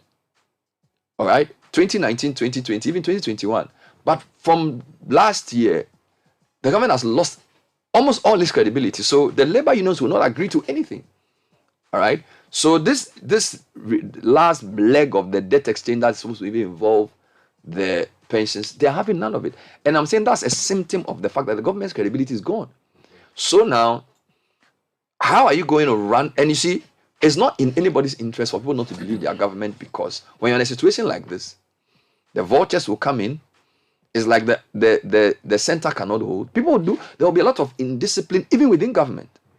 Ministers will be doing their own thing. People are trying to protect their seats. Some are trying to fight for presidency. All right. So about 3 cabinet ministers have had to resign to pursue the presidency. The vice president probably will make an announcement soon. Okay. So whilst all that politicking is going on, and Mahama is also doing his own with Dufour, who are the guys actually ensuring that the ship of state still sailing? Right? Taking those strategic decisions, making those moves to ensure that things don't get worse before they get better. Look at the graphic business front page today. Nathan, read it for us. Yeah, it says economy set for second slowdown. Revenue jobs at stake. Economist calls for review of targets. Now, the story is written by Emmanuel Bruce, and it says the economy is set for a slowdown again this year after failing to grow as expected in 2022. Growth slowed down to 3.1% last year and is now set to dip further to below 2% this year. Experts have agreed that the government's target of 2.8% growth is now elusive as debt pressures and funding constraints threaten the rate at which the economy can expand. Indeed, the IMF has said that it expects the economy to grow at 1.6% this year, with dire implications on jobs and revenues to the public purse. Now, economist and lecturer at the Academic City University, Eugene Barley, said the government would have to lower its 2023 GDP target of 2.8% in the mid-year budget review after missing out on the 2022 target. Mr. Barley said the 2023 budget was also out of gear as most of the revenue measures and external funding sources had not yet materialized due to the delayed negotiations of the IMF. You know, I remember a few years ago, the IE led a process of a Transitions Act, Political Transitions Act, which I am not read in its entirety. But my understanding of that act was that it was to create a platform for peaceful transition of political leadership. Right. I feel there should be also. Yeah, I should look into it for me. There should be an emphasis on economic transitions too, because I feel like this particular government is digging an economic hole for its successor. And that the next 4 years is going to be one of the toughest for whoever wins this election. And we also probably need to think about how to create, so because your Agric minister, your trade minister, and your vice president are all focused, I think, now on their presidential campaigns. Okay, these are three. So apart from the finance ministry, because you've given... They're out of government. Yeah, I'm making a point. So you have a new Agric minister at the twilight of an administration. You have a new trade minister at the twilight of an administration. All right? And in Ghana, because leadership is so personalized, and a lot of what tends to happen in the ministries is driven by the strength of personality of the leaders. For example, you can hate him or like him. The minister of Agric was very central to a lot of things that happened in that ministry. His personal drive, his determination. Yes, you can say some of his answers and his approaches were offside, but you can see the passion. You cannot deny the man was passionate. All right, Alan has been in trade for a long time. Vice president, very, very key in economic management. I am saying that all three are focused not necessarily on this immediate challenge. All right, so they've replaced two of them. There's a new Agric minister who's now having to probably learn the ropes. It's a new ministry. The new trade minister, Katie Hammond. All right. Finance minister himself, there were calls for him to go. There were accusations of ineptitude, issues of ill health. He stayed. His credit to him. He stayed. Right. But I'm saying that right now, I don't think anybody, any business group believes anything he says in terms of if they promise we are going to pay this or that. Now, if you have such a situation, it means that there's a crisis of legitimacy. Now, if you have a crisis of legitimacy, it affects the boldness of the decisions you have to make. And I'm saying that in the time we are in, this is actually the time for the most decisive action. The most strategic actions must be taken now, because when the mistakes we make today will haunt us for a long time. So the government has to be strong now. But I think the government has been weakened. The government has been weakened by all that's going on. Add even the Galamsey, Frimpong, Boateng, the government is weak. So there's a lot of, if you go for an event, I mean, probably apart from the ECG and what the energy ministry is even doing, there's the confidence that you get. Think about 2019, 2020, prior to COVID, and the way they managed COVID, the president's posture, and when he speaks about we can bring the economy back to track, all that is almost disappeared. So everybody's like, oh, these people. And I'm saying that when you have such a thing, we have to be worried about the country and the decisions being taken on our behalf now. Particularly when some of the leaks around Galamsey suggest that there are people in government who can do things which are contrary to government's own policy as a general view. So the government can say we are in a period of austerity. It only met 2 years later that in a period of austerity, people are amassing wealth. Just like we have been told that in a period of no Galamsey, people were doing mining. So it's very logical to say that in the period of where you are supposed to be having cuts, people will be splurging. They will announce that, oh, no unnecessary travel. All that is for the public. If you go under, and if you don't have strong, and you see, this is my problem. The president has a strong personality, but I feel, again, I'm not in government, but I feel like right now, people can, if you are in MPP, and the president says, we are doing this, and you calculate and say, his guy's going to be in power for only 1.5 years, 1 year. The next 3 years belongs to either Baumia or Mahama or Alan or before. You can decide that, Charlie, this thing, let me do my own thing. Do you get me? That's why you're seeing a lot of the indiscipline. Imagine, you're going to hear a lot of things like this. And this is actually the time for the most aggressive, long-term thinking, because we are vulnerable. We are vulnerable. We are economically vulnerable. Right? We are vulnerable. So they are bringing people to come and work in the BOG. People are being the finance. So the BOG is vulnerable. The finance ministry is vulnerable. The presidency is vulnerable. And so this is the time that they will bring in people who may not have our interest at heart. They may be interested in solving our problem for a temporary way. Okay, so by the time we finish 2024, and whoever wins and is sworn in January 7, people say, hey, all the meat is finished and the bone has even been chewed. Do you get it? So I'm worried about the lack of economic consensus. Because even though we are competing to win elections, we should know as a country that there are certain things we shouldn't compromise on. We shouldn't compromise on our sovereignty. Why should somebody come and sit at the Bank of Ghana and be checking how we do whatever we do? Can we? I mean, what's that? But that's essentially what they are doing. Because they are saying you can't pay your bills. They are giving guarantee that you will pay your money back. And so now they're going to look into everything you do. Because you don't have the money. Or the one you have, you mismanage it. And that, I think that's the major. So the country is in a period where its economic sovereignty is being taken away from it. And that will be characterized by many things.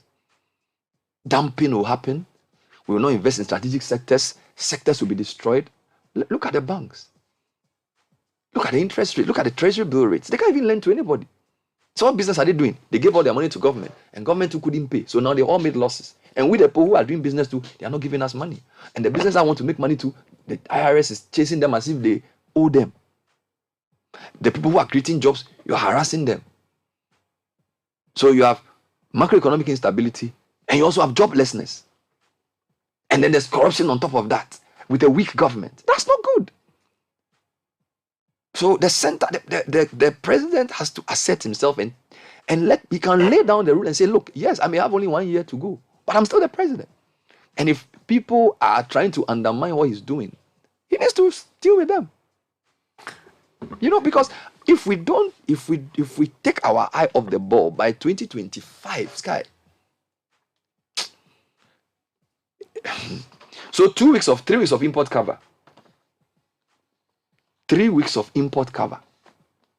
That's 83 levels. That's deadly, guys. 3 weeks of import cover. Meanwhile, we've pumped billions into a so-called planting for food and jobs, which only last week I still heard tomato importers now crying to government to even help them that the tomato they are going to bring for Burkina Faso, they are being attacked by rebels. So they can't even bring the tomatoes. Think about it, that even tomatoes that you can't produce that Burkina Faso, a desert country, is giving you. Now when the tomato is coming, your tomatoes traders are saying the city is losing against the CFA, and also they are being attacked by these jihadists and things, so they need protection. It was on UTV 2 weeks ago. Tomato importers. You are a net importer of every food. Wow. It's a major challenge. So let's keep our eye on the ball. That's the problem. But anyway, the import cover story confuses me a bit. Didn't the Bank of Ghana tell you some time back that we had like 2.7, like 2 months of import cover or something? Mm-hmm. But it doesn't sit there. It dwindles depending on what we are sending out and what we are. No, that's a good question. What I'm not sure of is whether the Bank of Ghana's report spoke about the end of year import cover. You see, so the Bank of Ghana's summary, and I'm trying to pull that report of financial and economic data, estimated that for 2023, the import cover is 22.7 months. I'm not sure if it talks about year end, or whether the average. But the IMF report is very clear. That is 3 weeks. 3 weeks of import cover. And this is even funny because already the imports have even reduced because of the port charges. Yeah. Right. So I'm just trying to say that there has to be some decisive decisions taken. The legitimacy of the government, and you see, we always have to balance politics with statehood. Okay. So people are doing politics and saying the government is corrupt, and we know that they've done a lot of bad things. But I'm saying that you always have to know that the ship of state has to be safe. You need a credible government at every material time because of all the situation in the sub-region. Do you get me? So a government can be unpopular and a government can be on its way out, but should not be undermined and should be sovereign and should be strong. They should be strong to do the right things for us. They shouldn't be weak. Do you get my point? So you can dislike the government, but it is in your interest for the government to be strong. Because the government is not strong, you can't sleep and wake up. You need a strong government with institutions that are credible. You can dislike the people in power, but you cannot say that means that they should not perform. Do you get my point? And we have to know that Ghana is bigger than any political party.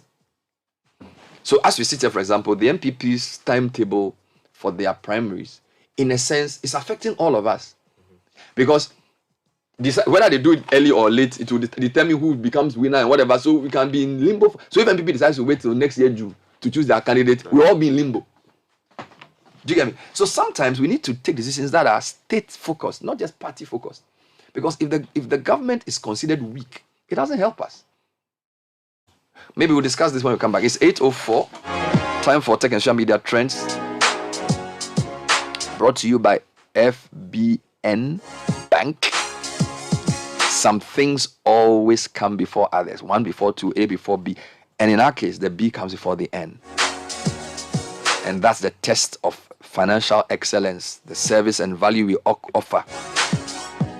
Bank with us because we care enough about you to put you ahead of other interests. Put the B before the N. Think FBN, you best.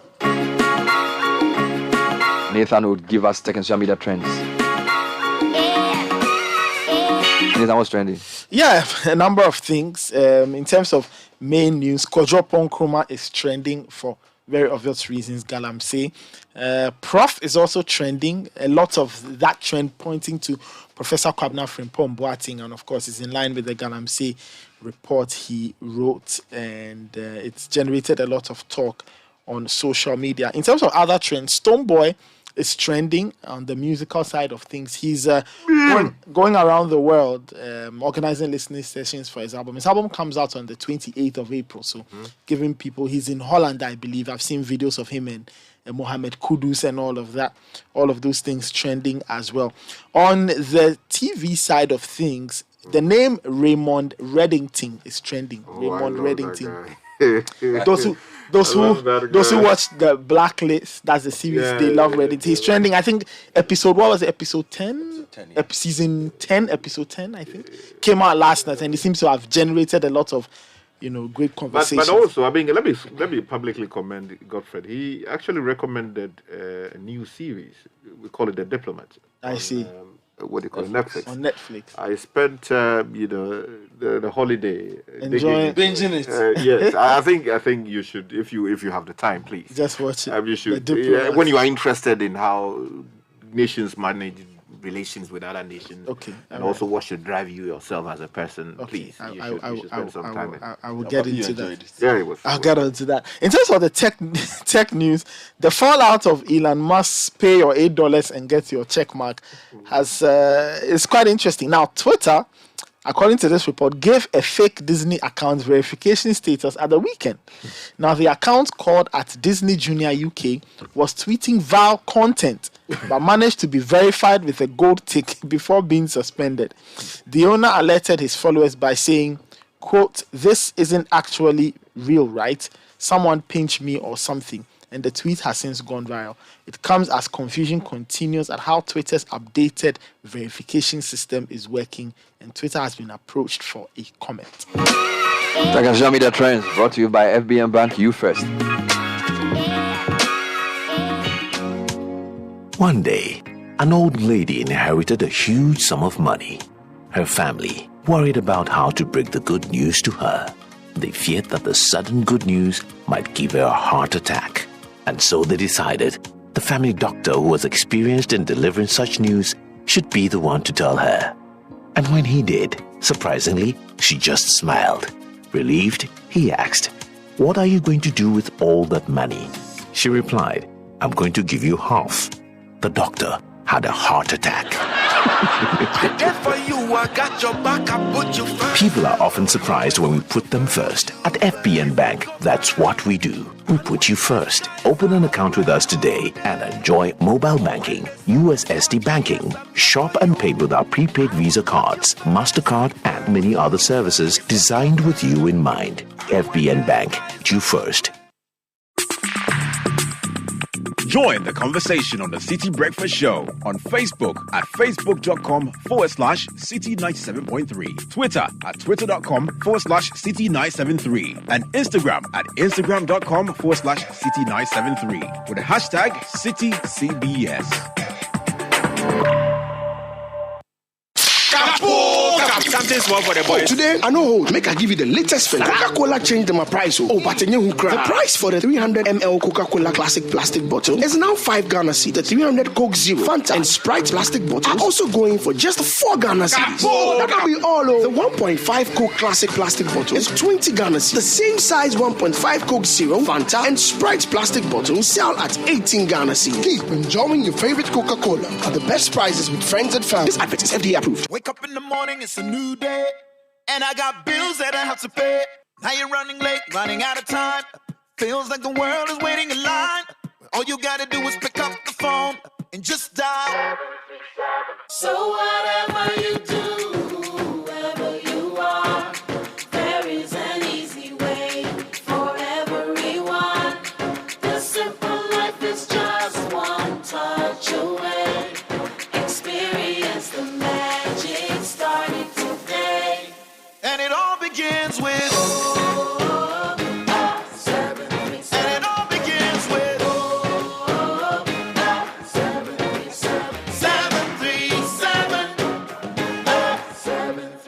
See, I don't need to write or cash a check. I don't need data or internet. I have something that's faster than a jet. Just like what are you talking about? You could be a palm wine topper, a teacher, a rapper, a schoolboy, a school girl, or a trader, a bank MD, a chairman, or a baker. Guaranteed Trust Bank. Wouldn't you rather bank with us? Anytime is a good time to have a break. Introducing Munchie Anytime Crackers. It's perfect for break times, party times, movie times, and snack times. Savor the moment. Enjoy Munchie Anytime Crackers anytime. Munchie Anytime Crackers. It's light and tasty. This advert is FDA approved. Hi there. Are you interested in the cement, concrete, and precast industry?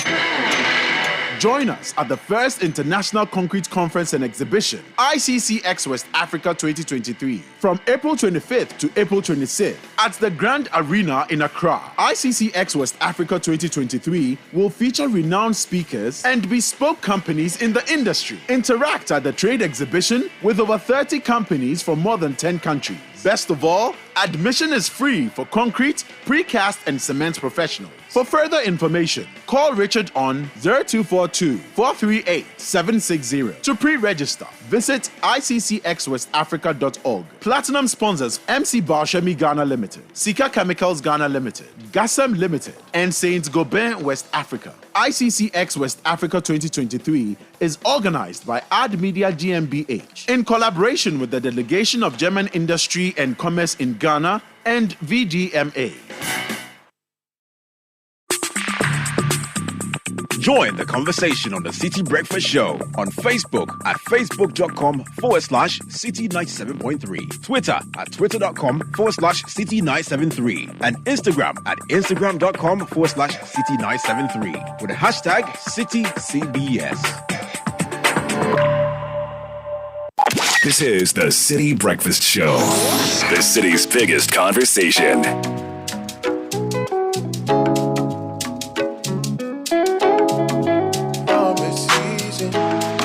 The promise season, it's time to reason.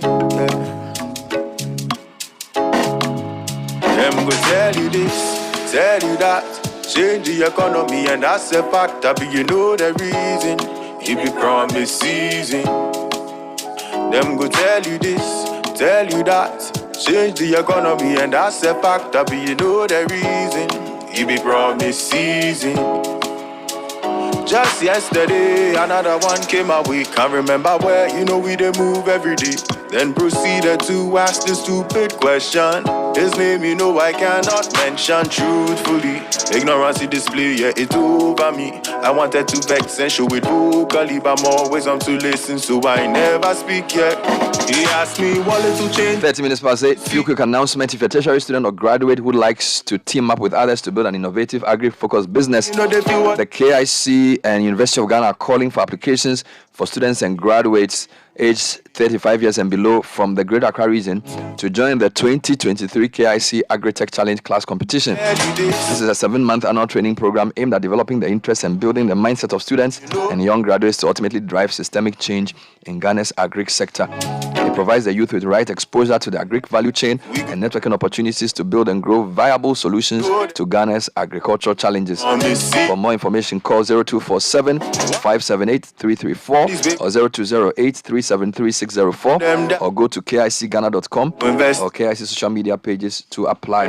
Deadline for application is the 5th of May 2023. Yes, but I have to ask you why. And everybody's looking for that one thing that pushes them to bring out their best and helps them reach peak performance. Your car wants this too, and that's why your best bet is to give it Shell Helix engine oil. Lubricants specially designed to bring the best out of your engine, protecting it from wear and tear while providing the power and performance needed to give you the best ride every time. So whether you are cruising on the open road or battling with the busy traffic, Shell Helix will keep your engine running smoothly. Choose Shell Helix lubricants for the ultimate power, performance, and protection. Visit your local Shell station today and experience the difference for yourself. This thing be serious. Now, grabbing your favorite drink for all your different occasions can be tricky sometimes, but no need to stress. Your favorite Coca-Cola has you covered. You can get your 300 ml Coke Classic at 5 cedis and the 300 ml Coke Zero, Fanta, and Sprite at 4 cedis. And you can get the larger bottles, the 1.5 liter Coke Classic at 20 cedis and the same sized 1.5 liter Coke Zero, Fanta, and Sprite at 18 cedis to share with friends and family. Now, April is Jazz Month, and so you can go to Alliance Française Accra and enjoy the Société Générale Ghana Jazz Festival. It's running from April 24 to April 29. In between, you have 2 days of great concerts. On April 28, you have Pamela Badjogo and the Victor Day Quartet from Ghana. And on April 29, Charlie from Benin and Kwame Yeboah and the Kwame Band will be featuring. Tickets are going for 50 cedis per day and 30 cedis for students. Follow at AF_Accra on all socials for updates and workshop registration. The Société Générale Ghana Jazz Festival is powered by Alliance Française. Now, the West African Examinations Council is reminding all stakeholders that the WASI and BC for School Candidates 2023 are available to students in the third or final year of senior high school or junior high school only. The council is cautioning all heads of schools to desist from registering unqualified candidates who are not in their final year or are not official students of the school in question for the WASI or BC. Remedial students who have previously written the WASI for school candidates are advised to register for the WASI for private candidates. WAEC is notifying all stakeholders and the general public that the appropriate sanctions will be applied against heads of schools, non-school or unqualified candidates who engage in this malpractice. All right, so a few more worrying statistics from this report, gentlemen. So the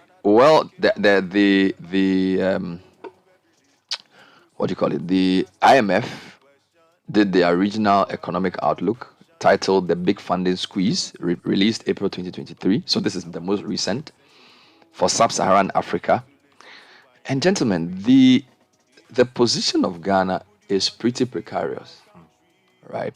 So Ghana is described as an other resource-intensive country. So Africa has about 5 categorizations, right? But there are oil exporters like Angola, Nigeria, Gabon, South Sudan. They are mainly oil. Then they are resource-intensive countries. So Ghana is a resource-intensive country, means our main exports are cocoa, gold, and oil, right? So we are resource-intensive. Then there are countries like Cote d'Ivoire, Malawi, Senegal. They are not resource-intensive, right? Now, that's not my focus this morning. Now, my problem this morning is when you look at the economic growth rate of all the African countries, they give for 2022, which is last year, for 2023, which is this year, and then they give for 2024. Ghana has the lowest economic growth projection for this year, except one country. So we are basically last but one in the whole Africa. Equatorial Guinea. We are beating only Equatorial Guinea. My brother. It is so serious. So if you look at the 2023 growth rate for GDP, this is real GDP, right? Equatorial Guinea's GDP is negative 1.8. So Equatorial Guinea is going to shrink, right? Apart from Equatorial Guinea, every country, Equatorial Guinea and South Africa. So Equatorial Guinea will grow by 1.8 negative. South Africa will grow by 0.1. All right. And then Ghana will grow, according to the IMF, by 1.6. So we are the third lowest grower. Guys, this is serious. Now, South Africa is going through a major energy crisis. And South Africa has a bigger economic base. It's the biggest economy in South Africa. In Africa, I think after Nigeria. No, I think Nigeria has. Yeah, so they are the top two. So they have a bigger base to grow from. But I'm just saying, Ghana's economic growth rate for 2023 will be the last but two now. So apart from Equatorial Guinea and South Africa. But that's not the only problem. Borrowing costs are the highest in Ghana. So there's a chart on page 19. Sub-Saharan African countries, changes in policy rate and inflation. All right. So they are showing you their inflation rate and the change in policy rate in terms of the spread. The lowest in the region is Botswana. All right. Then you have countries like Mauritius, Rwanda, and Namibia having pretty low rates. Ghana has the highest, 40.2 in that chart. So not only is our growth the second lowest in the sub-Saharan Africa, our inflation is the highest. So you have low growth and inflation. What do you have? And our policy rates have been increased. Again, look at the chart. Look at the orange. You see the chart? So the change in policy rate is shown by the orange arrow. Ghana has the longest arrow. All right. So it is just, and then there's also another chart, page 20. They are talking about exchange rate depreciation in 2022. In SSA, they group the depreciation from the lowest of less than 20% to between 10 to 20 and all that. There's also depreciation of more than 50. There are only two countries in that category. One of them is, what's the country next to Zambia? Zimbabwe. Zimbabwe has the highest. The second highest in terms of depreciation is Ghana. So look at the map. So you see the deep colors. Zimbabwe has the highest, followed by Ghana. We have the men following. So you have the second lowest growth rate in the continent. You have the second highest inflation. In fact, you have the highest inflation in that category. Again, apart from Zimbabwe. And then you have the second highest economic depreciation rate. Do you understand? So these are, I mean, if Sky, the basics of economics, growth, inflation, exchange rate. That's right. So the three main markers of economic performance, and I'm saying this to say that, look, we are in a difficult situation. So this is when you need your best, most inclusive, most forward-thinking strategic leadership, right? Not just crisis management. Because when you are in, what's the technical word to use? You are in a pit, a slimy pit. Yeah. That's when you need to be most strategic and tactical. Desperation will Won't kill you. help anything. Right, when you are in a difficult situation, you need cool heads to prevail. But when I listen to the politicking and all the things happening around us, I mean, it tells you there's some missing link between the seriousness of the economic situation and the political response we are getting. Okay, so you put the MPP's statement last 2 weeks in perspective, right? This is not the time to be beating war drums. Yeah. Right? But what do we hear? Okay, I could go on. I don't want to depress people. Godfrey asked a very important question, which I'm not able to answer now. That the apparent difference between the IMF outlook, where the import cover issue is released, and the BOG's own economic and financial data, of which I don't have, but of which the papers have published various angles. Okay. And what is troubling is that there doesn't appear to be any solution in sight. Okay. So Parliament, I don't think the government's posture is for one of consensus building. Parliament doesn't seem to have what it takes to rein the government in. All right. And these are tough. And now people don't believe the government. So the people don't see the pension companies. I think they met with government and had discussions around how to manage the debt exchange in a way that will be beneficial to the pensioners and the government and the whole economy. But for some reason, when the government was making those interviews after the IMF program, I don't know whether it was the way the media reported it, that there was going to be another debt exchange. Because you know that the pension... You mean after the spring meetings in Washington? Yeah, you see, the debt exchange excluded individual bondholders, but collective pensions they were silent on it because they hadn't figured out how to deal with pensions. And this is the thing. So let me explain. We have different tier 1, tier 2, tier 3. Your pensions companies also invested your monies in government bonds. All right? Because when somebody takes your pension, indeed, a lot of the money that comes in to support Ghanaian companies by way of private equity and venture capital are pensions of, in fact, not private equity, development finance. All right? So when British aid or Scandinavian aid comes to give you money to do something, to invest it, some of those investments are from the pensions funds of those countries. So a pension fund, if you give your pension to Senate or to whichever company, they have to invest it in a sensible way so that by the time you are old enough to be paid, the money is there. All right.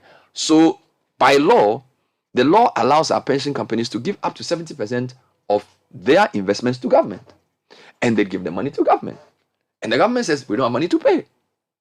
So come for a debt exchange. And the workers say, no, you can't. Because our pension money, by law, we give the money to Senate and the other people, and they've come to buy your bond. We don't tell them how to invest our money. But we don't want you to say you can't pay. And as soon as government decides that they are not going to pay pensions, the credibility of the whole system collapses. So the pensions guys try to design a package which will guarantee that their interest will be paid. And they try to communicate that. And the workers still say no. Why? Because they don't believe the government. And then you add this recent announcement where 2 months ago they say, oh, they'll pay. And then they've defaulted twice. So now Kwebu and Co say the government has lost credibility. Why will workers agree for any discussion around pensions if you are failing to pay those who say you pay last month? Do you see what I'm talking about? So a government cannot work its way out of economic problems if it loses credibility. And by its own actions, it's losing credibility.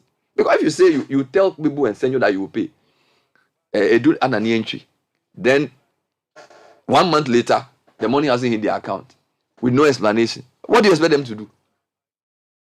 Do you understand my point? So there's a serious crisis of credibility that we are facing. And I've said it before, I think that this is the best time for economic consensus building. Put MPP aside.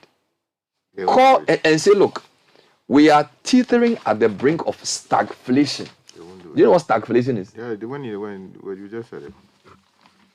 But Bernard, let me just make small inputs into what you're saying, and then you can continue on this consensus point that you're making.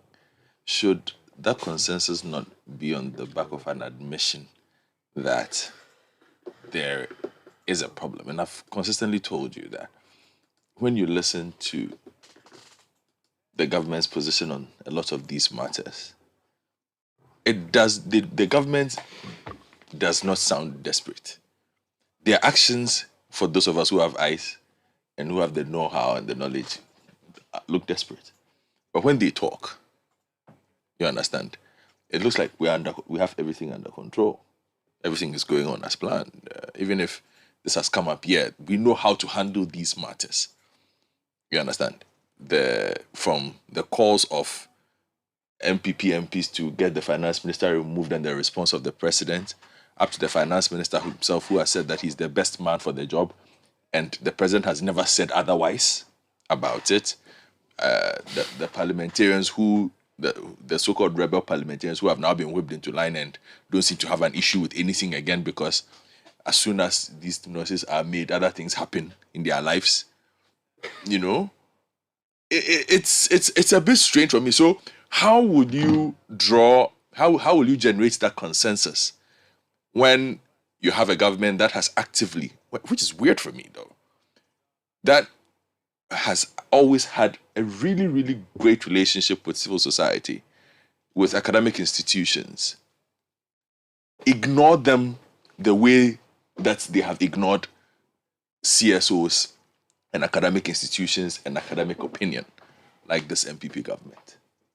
Considering the fact that 8 or 9 years ago, when they are at the table, they are all there. Like when they meet, these were their contemporaries. Oh, these people say this.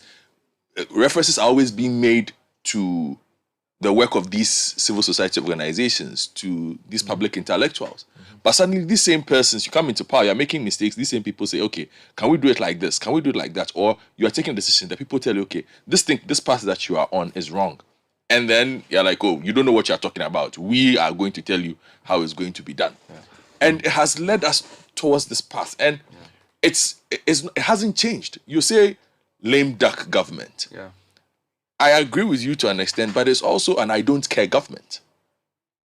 You see, a government that is sure of itself, however misplaced it is. Last week, when the World Bank was doing their thing, even in talking about their debt, I listened to the finance minister, something that was on our platform, and how Ghana has broken records for the requirements for an IMF loan. What kind of record is that? What kind of record that we are breaking speed records for how you can put a country together? The breaking of records brought us here. You remember? Yes, I'm saying, and in even telling us that you are breaking the records, that breaking of record required you to pass 3 new tax laws, required you to do all kinds of things, required that funny proposal that Bernard spoke about with the pensions thing that you tag and the rest are saying, Masa, if you venture down that line, we have issues with you. As for that one, we will shut the country down. And they've run away from that posture. You understand? So even when the finance minister who's running the economy talks about these things, it's like, okay, we are doing everything well, better than most people, including the fact that we messed up at record pace, and we are even breaking records trying to beg people. Well, to fix this. I didn't listen to the full import of that statement. I can give you all the quotes. Because when I listened to him in appealing to people to come on board the debt exchange. Which one? The latest one? Just the historical past few months, generally. Uh-huh. It's coded, but there appears to be an admission that there's a problem we are facing which is unprecedented, so we should all come on board. No, there isn't any admission in the sense that the key component of that meeting with those persons involved them telling you that there is a way out of this too. And that way out is that you must take a haircut. You must also take significant haircuts. And it made sense if you looked at the numbers. They did not, they absolutely refused to touch, which is the point I'm trying to make to you. So others have come to the table with a plan. People who handle billions of dollars as well, like you. And in fact, it is their money that you play with all the time. It is their money that Ken Ofori-Atta plays with all the time. Now they come and sit down with you and tell you that, okay, these matters that we find ourselves involved in, perhaps if you try this way, outside of the way you've been trying it, we might be able to get ourselves out of the situation. They sat down with you, listed A, B, C, D. Did they pay attention? That document is in the gutter somewhere. No, it's not. The problem is that, look, I feel like the government collective, the finance minister is managing a crisis. The approach he's using may not be popular, and it may be how shall I say, it may be inimical to the economic fortunes of many people. But at least he is the one in the middle of that storm. What I'm saying is that the government overall, if you listen to them when they did the rally at was in Price or wherever, the tone of the MPP leadership was completely oblivious of the reality that the country is facing. Do you understand? So they're almost like, Charlie, we'll get this IMF deal. When we get the IMF deal, then we'll show the NDC that they don't have anything to say. So I'm saying that in a difficult situation, different people have to do different things. So let's say finance is doing the dirty work. All right, to try and bring some semblance of stability. But the government overall doesn't seem to be moving in that direction, which is my problem. And I'm using that to talk about dysfunction. Yes, I agree. Okay, you are focusing more on the take it or leave it approach, the methods he's using to get. I mean, he's driving a hard bargain. He's saying, look, we have to all take a cut. They are trying to beg our external creditors to also give us something. So that's what he's supposed to do, to get the numbers right. But I'm saying that is not even in sync with the commentary and the body language of everybody else within that same government. But it will not happen, and it has never happened, because the one moment that has happened, which was when you had the 80-something MPs come out and tell us that, look, things are hard, and so we need to make a change. It lasted 1.5 weeks. No, they said that thing was a false. In fact, they said number one, it wasn't 80-something. Okay. They said number two, it was a few disgruntled MPs, some of whom were being influenced by the now Agric minister. So now it's like they brought, in fact, they considered an internal fight. So it wasn't even seen like some... a big problem. The MPP in parliament saying that the economic policies of the government are inimical to Ghanaians and therefore change the finance minister. It was apparently some quote-unquote rebels who were trying to cause mischief and they've been... What was the word to use? They've been brought into the fold. So they are all quiet now. Which is why that thing has fizzled out. So because the economic conditions that precipitated that revolt have arguably worsened. Yes. So if that was a principled fight based on economy, that fight should still be going on. But let me so ask I'm you a inclined question. to believe those who say that this was really not about principle. It wasn't like some MPs are going to stand and say, oh, Charlie, the way the minister is going, the country will collapse and therefore let him be removed. They were more like, so it was like somebody is doing nya to some people and we need to revolt against him. And as soon as those guys who were doing the revolt were sorted, all of a sudden they've gone quiet.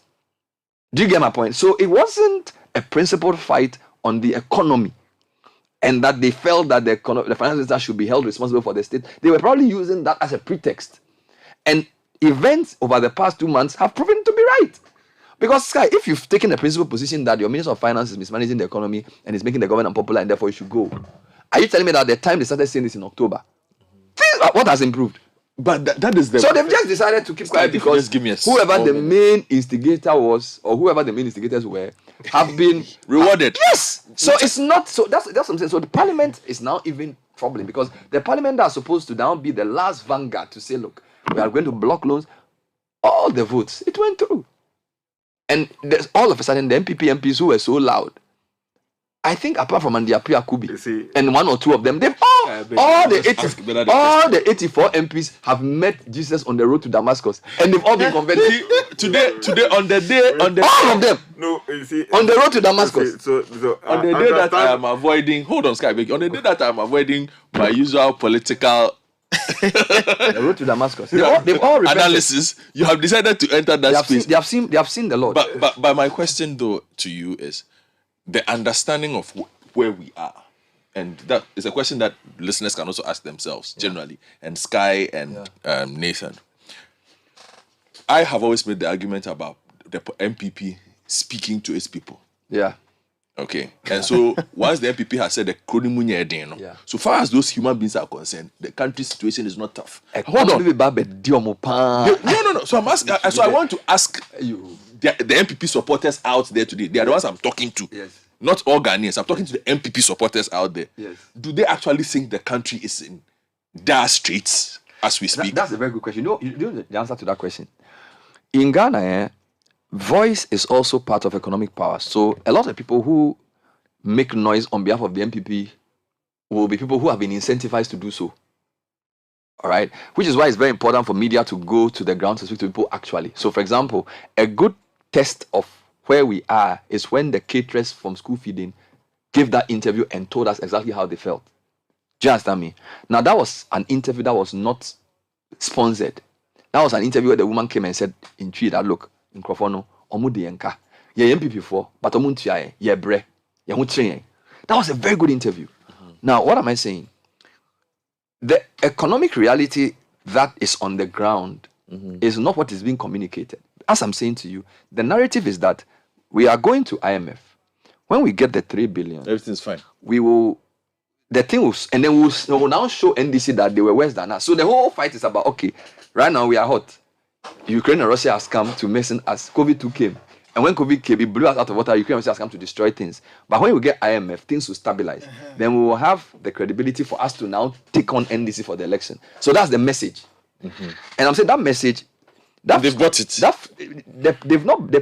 They are not selling it to everybody in MPP. I'm trying to explain the nuance. Okay. The school feeding caterer you interviewed last month is actually the true MPP person who's suffering. She doesn't have voice. This month. Is she suffering? The people who have voice will be arraigned spokespersons. And you know the spokespersons are like military accoutrement. So they give the key ones who go to the main stations. Yeah. Then they'll do to even the community radio stations. So they share them. All of them will be given the brief. Russia, Ukraine. So when you listen to Anyagba's commentary, it's like the template. Oh, the Mahama and Co. They developed the economy, and we are trying to fix it, and we fixed it until 2019, and then COVID came, and then he spotted, which there's some truth in that, but that's not the full truth. And then they saw, oh, Russia, Ukraine came to blow everything out of the water, but when we get the IMF, things will be better. And when things are better, so that's the message. Now, a lot of people, look, most people have suffered in Ghana, irrespective of which government is there anyway. All right. So when things are particularly bad, it's almost like, okay, contracts have not been paid, interest rates. The difference here is that people's personal monies have now been touched, wiped away by inflation and debt exchange and mark-to-market losses. So those who have invested, and again, that group is a significant group. They've now started feeling the pinch. Okay. And inflation and the dollar, because of our dollar denomination. In fact, the worst time for this government was in October, November. Things have stabilized a bit in that period. So what am I saying? Most people have been struggling anyway. So they will buy the narrative of their leaders when it comes to politics, because what you do is that we have a common enemy, it's NDC and Mahama, and they are the ones who are just trying to take advantage of this global situation, and they are making a whole storm in a teacup. But when we get the IMF deal, it's economic success because it shows how well we negotiated. And when we get the IMF deal and things stabilize, then we will show the NDC that we have a message, and that will break the hit. So they are not focused, and I'm saying that I see a lot of the people who are suffering, they don't even have the voice to speak. When this guy, your Western Regional correspondent, went to that village where the fire went through, you see, sometimes when you listen to the news, listen to ordinary people and what they say. Yes. Those people, they don't even have the chance to even be calling to radio stations and saying things. They are the ones who are hustling. A lot of the guys who come on air and speak and send texts and things, a lot of them have interest, or they've been told what to say, or they have access to power, so they know the notes. So they are on some WhatsApp platform and they are discussing what they should say when they go to meet the people. Do you know what I'm saying? So the MPP is comfortable talking to that, but the problem they have is that the middle class, who are neither really NDC or MPP, know that we are in a monumental mess. And that middle class, they feel it because their incomes have reduced, their expenses have gone up, and there's no way out. Their business are being taxed. Some of their cousins are calling them for money because they don't have work. So the economy will always expose you. So I'm saying that you can spin and propagandize and do all the things you want to do and get people to say whatever the narrative is. But I'm saying that when the economy is bad, you can't do anything about it. Right? And now that they've brought all these policemen to police the World Bank, the Bank of Ghana and all these things, so now you can't even print money. And I'm saying that the reality is biting, and it's going to get worse before it gets better based on all the economic conditions we are facing. I still think there's a way out. Consensus building, leadership which is more humble in accepting that we've brought this mess upon ourselves and we work together to solve it. But in the political environment we are in, it's wishful thinking to expect them to say that. Because as soon as they do that, they've ceded the narrative to their main opposition party. So they're not going to do that. Right? So they will keep whipping that same line and keep saying what they will say. And the other point I need to make to you is that a lot of them are already, and see the other thing, you know politicians better than I do. You've been in parliament for almost 20 years, so you know what they do. When they calculate and see that the things are not going well, they start hedging their bets. So what do? Some of them will start organizing visa for their children abroad, start looking for school for them. Do you hear me? You see what I'm saying? That in the period of austerity is where the most stealing takes place. And I'm making that based on anecdotal evidence. I don't have, but I'm saying that usually when they realize that things I didn't say, people want to secure themselves. Because when they come first, they say, we want to do something good. We want to show that we are a good government. First time they do plenty of things. But by the time they realize that the thing, they can't spoil. People are looking for cuts. People are looking for secure. Then there's also fights to take over MPs. So now MPs are also not focused on their work in parliament. They are looking for money. Because if you are sitting MP and somebody's challenging you with galamsey money, yet you are looking for money to fight him, you are not going to defend anything in parliament. So I'm saying that the time that the country needs them the most is the time that they have checked out the most, because they are looking for self-preservation as against collective interest. That's why parliament has become so dysfunctional. In fact, when they go back to parliament for this May, arguably, it will be the time for the most important work, but the most less concentrated MPs. Tell me I'm wrong. Between this parliament and the one that will end, where we need them to do some strategic things, So government will be passing some very wild things. Most of the MPs, when they are there, they are on their phone. Charlie, Prime Minister Neko saying, how many of the delegates do we have? Charlie, the money, will it come? Should I run again or should I resign? What are we going to do? If we leave, how are we secure? So he's sitting in the committee, but he's on the phone because he's not there to think about. So they brought some tax exemption, but he'll just pass it. Why are we voting? Okay, leader say anything. You look at the guy's face, when he reads that Patrick Boama's move here, he also moved to that side. He's thinking about money to do his campaign. Right? So it's the period of the greatest economic need, and yet the least political concentration on the problem. You know parliament. All right. So which I'm saying now, let's go back to the transitions thing and say, okay, what do we do when political transitions are about to take place to preserve the economy? Because if COVID has taught us anything at all, what we are doing now will determine the fortunes of the next president, whoever he or she may be. And if we don't find a way to actually enforce some discipline in government spending and in cutting down on corruption, you will come back here in March 2025 and start saying, hey, exposed. Do you know that during the period where the Ghana was doing debt exchange, people were building houses, people were buying cars, people were doing these things, and by that time the money is already gone. Okay, so maybe you can use the parliament angle to speak. I don't know. Maybe some reform around what to do, whether to preserve. I don't know what to say, but clearly the quality of political leadership now is being tested, and I'm not very confident that the focus of our political leaders is on preserving the ship. It's on self-preservation, on regime preservation. It's on getting my candidate to win, getting the delegates to vote for me to do the primaries, or getting the presidency as a candidate. And you can't have two masters. No man can serve two masters. That's what the Bible says. So let's pray. Those first May, Pastor Mauli, you have to do a whole session on the economy and on the quality of leadership. You have to do like a whole 1 hour for God to have mercy on the country. I'm telling you that the marauding forces of jihadists from the sub-region will not take advantage, and that our leaders should keep their eye on the ball and do the work, and they should take decisions that will help our children. That God should give them good heart, touch their heart in 2023 to 2024.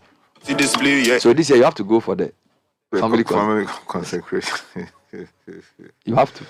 I would do my best. I know there are people who are dismissive of the idea of our pastors praying for the economy because they believe that God will not do by miracle what man should do by common sense, leaning on what Pastor Wenger always would admonish us to take note of. So we have to pray. So the Bible instructs us to pray without ceasing. But then also instructs us to use our common sense where appropriate, because there are things that God will do, there are things that man must do by himself.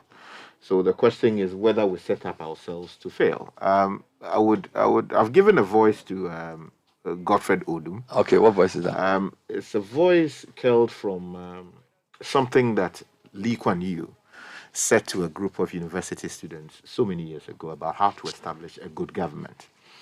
And I think my submissions will be couched in that language. Oh. But much earlier, there was something that was said by Plato.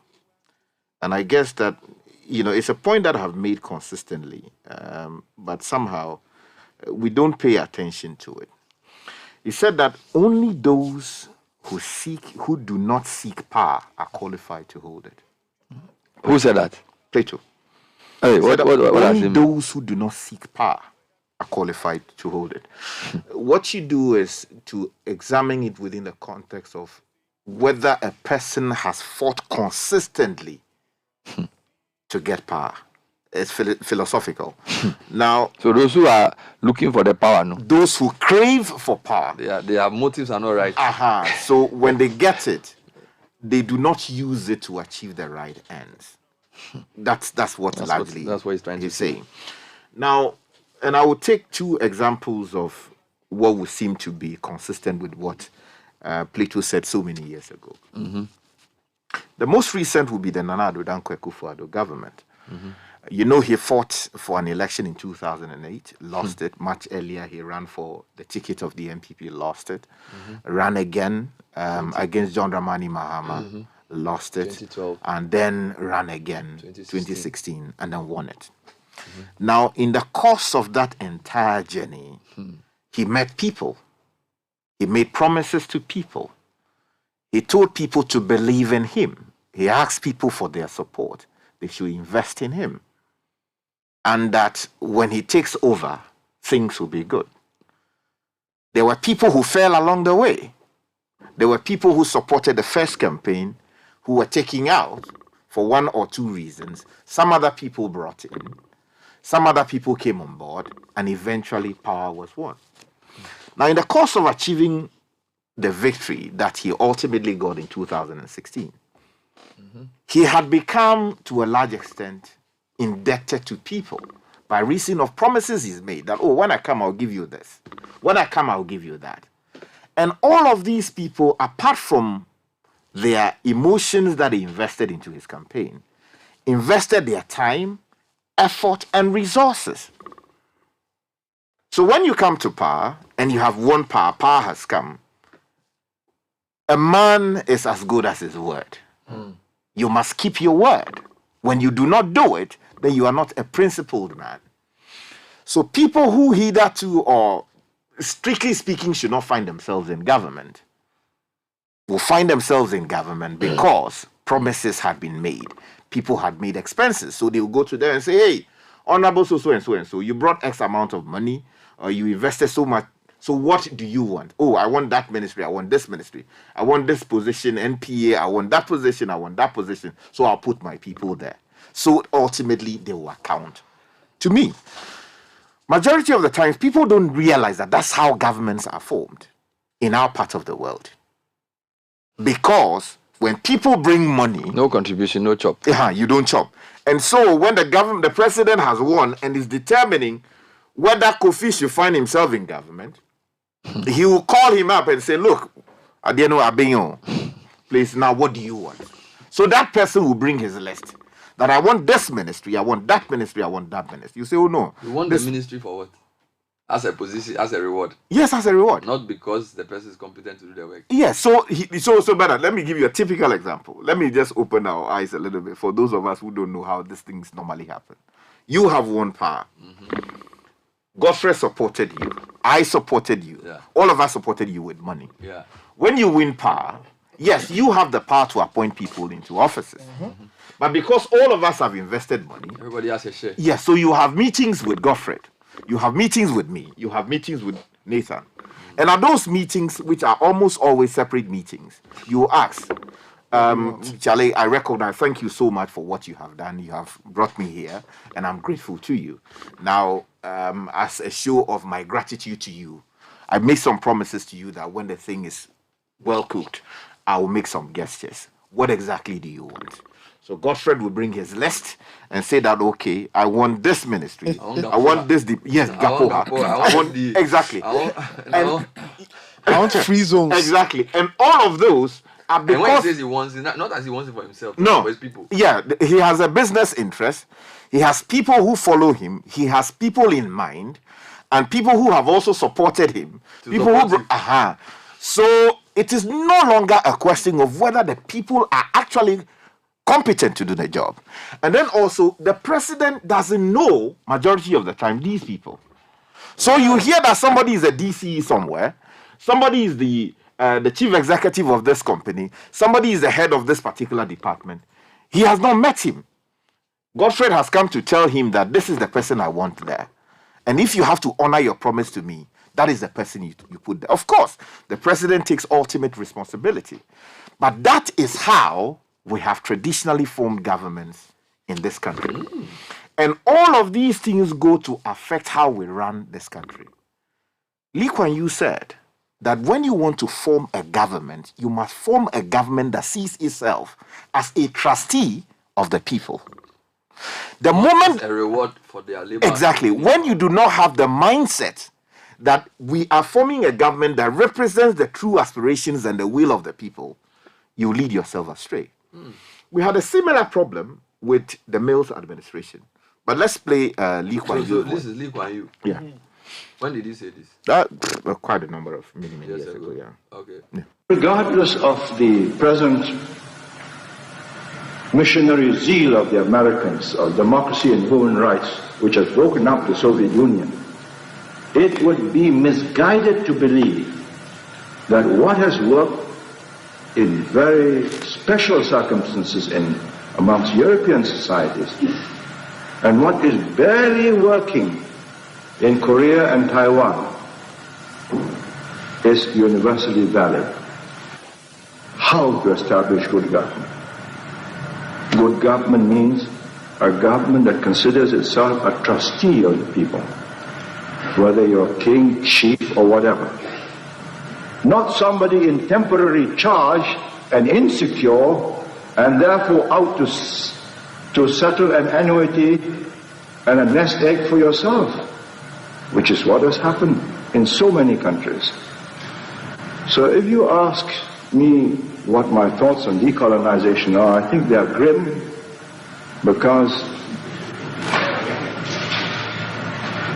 Western political scientists have not lived in these societies, have not understood that what is required is economic progress, development, and the final blossoming of a large educated middle class, which alone can sustain a democracy. When you have 60 to 70% of your population educated, knowing what will work and what will not work, then one man, one vote makes sense. They ask them why. Let's say my people go start sell the sky. On too many levels we did compromise. They bring new money, they can't tell us why. 4 minutes to 8 or to 9 on the Citi Breakfast Show. And this is a condensed version of a longer speech. And I think the gravamen of what he said was that good government is where the people see themselves as trustees. The leaders see themselves as trustees of the people. And it's not about any particular system. So the person can be a king, a sheikh, or an elected president. If they don't see themselves as trustees of the people, and if there is no strong middle class to then, in a sense, hold them in check and to also help to drive the ship of state, then you're going to fail. So I think the question was around his views around the Western model, whether it was the most successful. Whether it was universally applicable. Yes. And you said something much earlier about the fact that the ship of state is in unsteady hands and is in uncharted waters. And by reason of that, people who should actually focus on fixing the problem are now thinking of how to make enough for themselves to cushion themselves should they find themselves on the opposite end of power. And he made a point about that, not in as many words, but said that when people feel insecure and they are in power, they think of how to give themselves some annuity and all of that. These are decisions that are about self-preservation as opposed to preserving the interests of the people and serving the same. They are two different people, two different things. Yeah. So when you have a situation where the people are no longer thinking about the ship of state, they are thinking about themselves and how to perpetuate themselves, even when they find themselves on the other side of power, then you have a problem. And I said that 2 examples. You had a similar problem with the Mills administration because John Mills also fought similarly to become president. And I believe that, but for his health, perhaps he could have done better.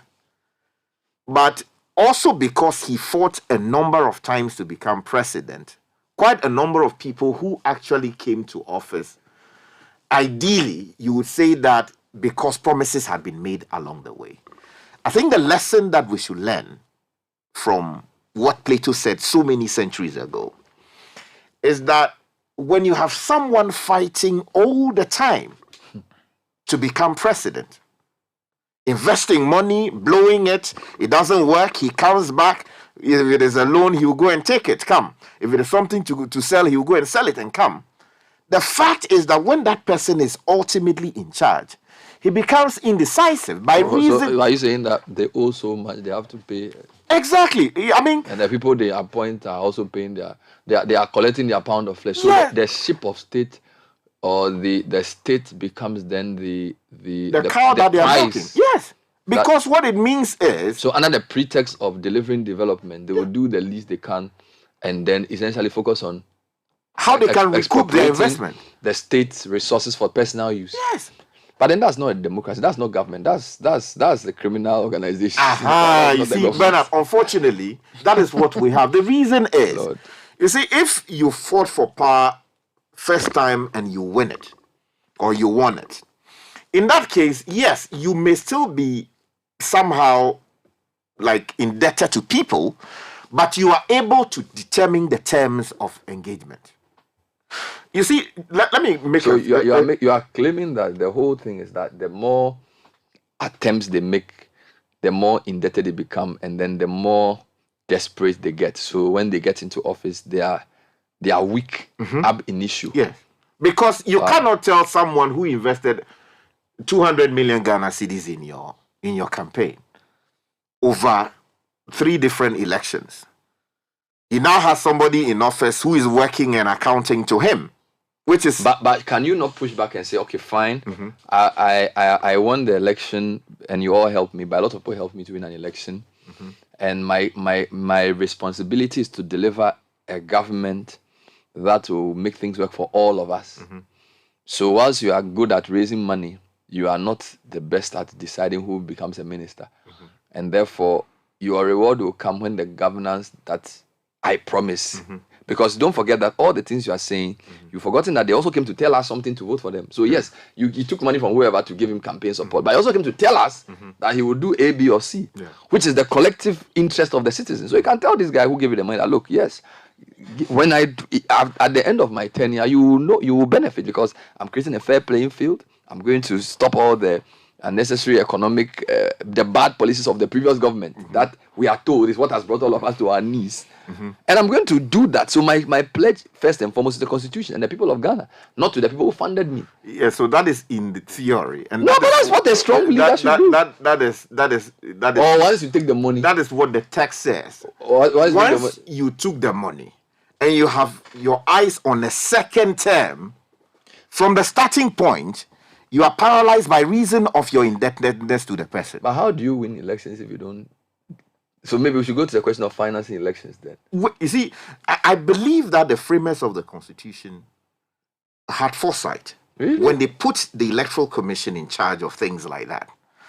And I believe it is for the Electoral Commission to properly police the process by setting up a framework that addresses concerns that we have raised repeatedly in a very, very substantial way about financing.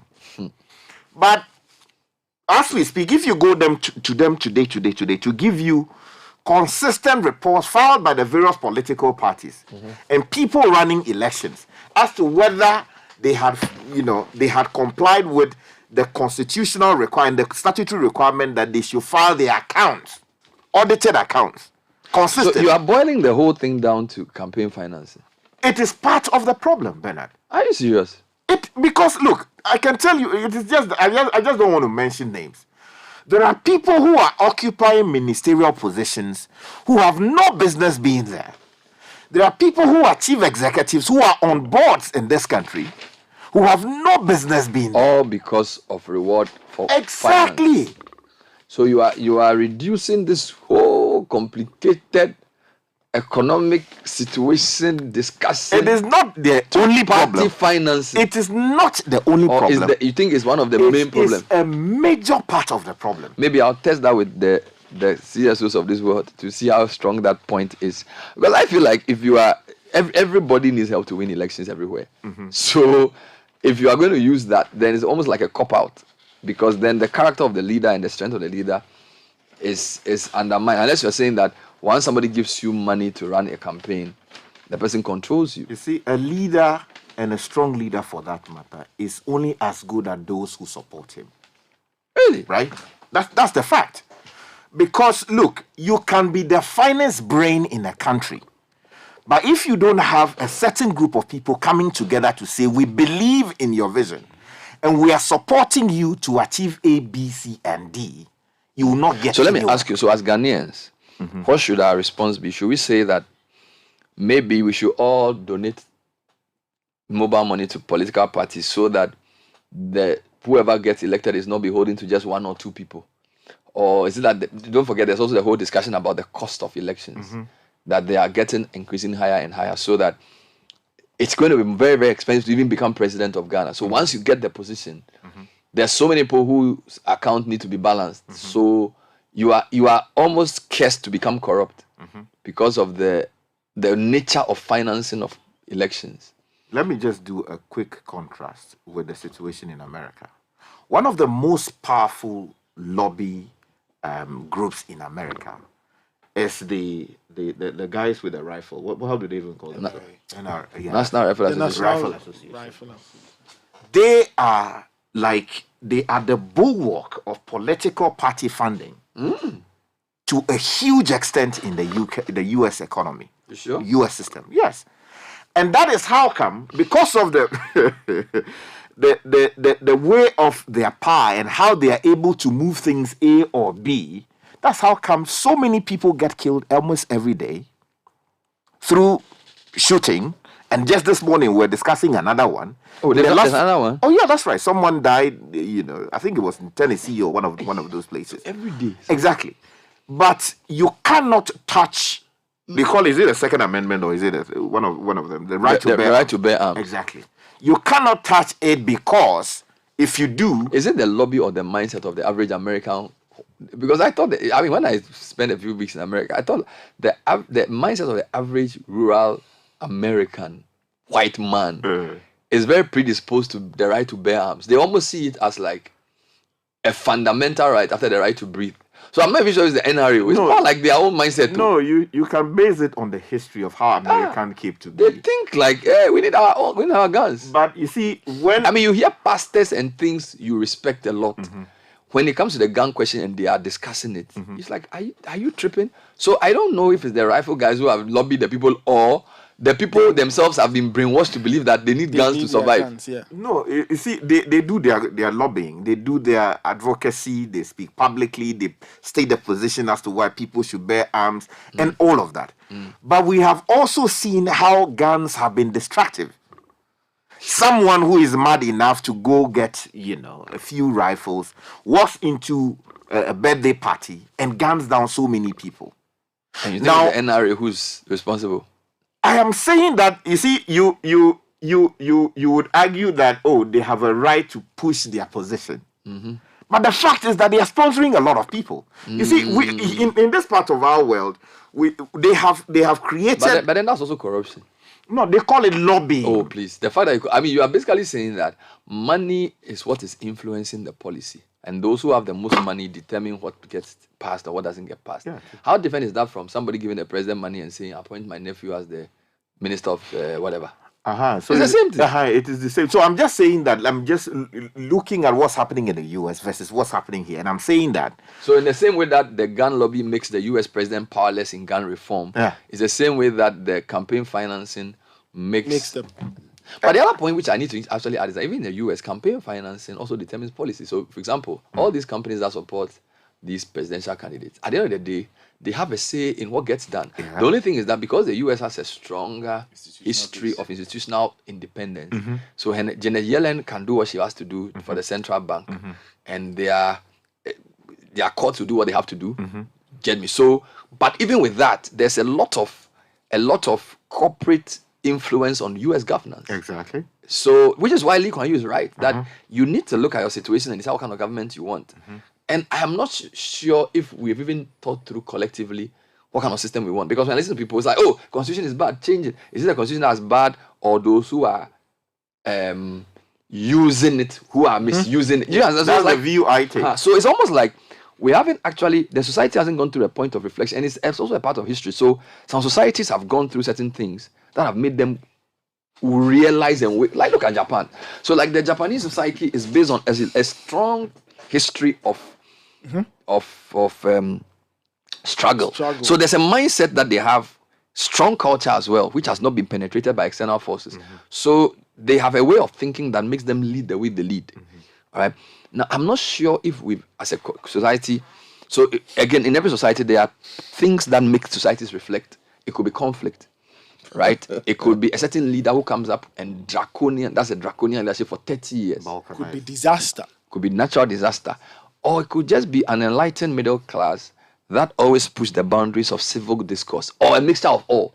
Okay. Now, when I look at Ghana, I'm not even sure if we have collectively reflected on our situation to even discuss that.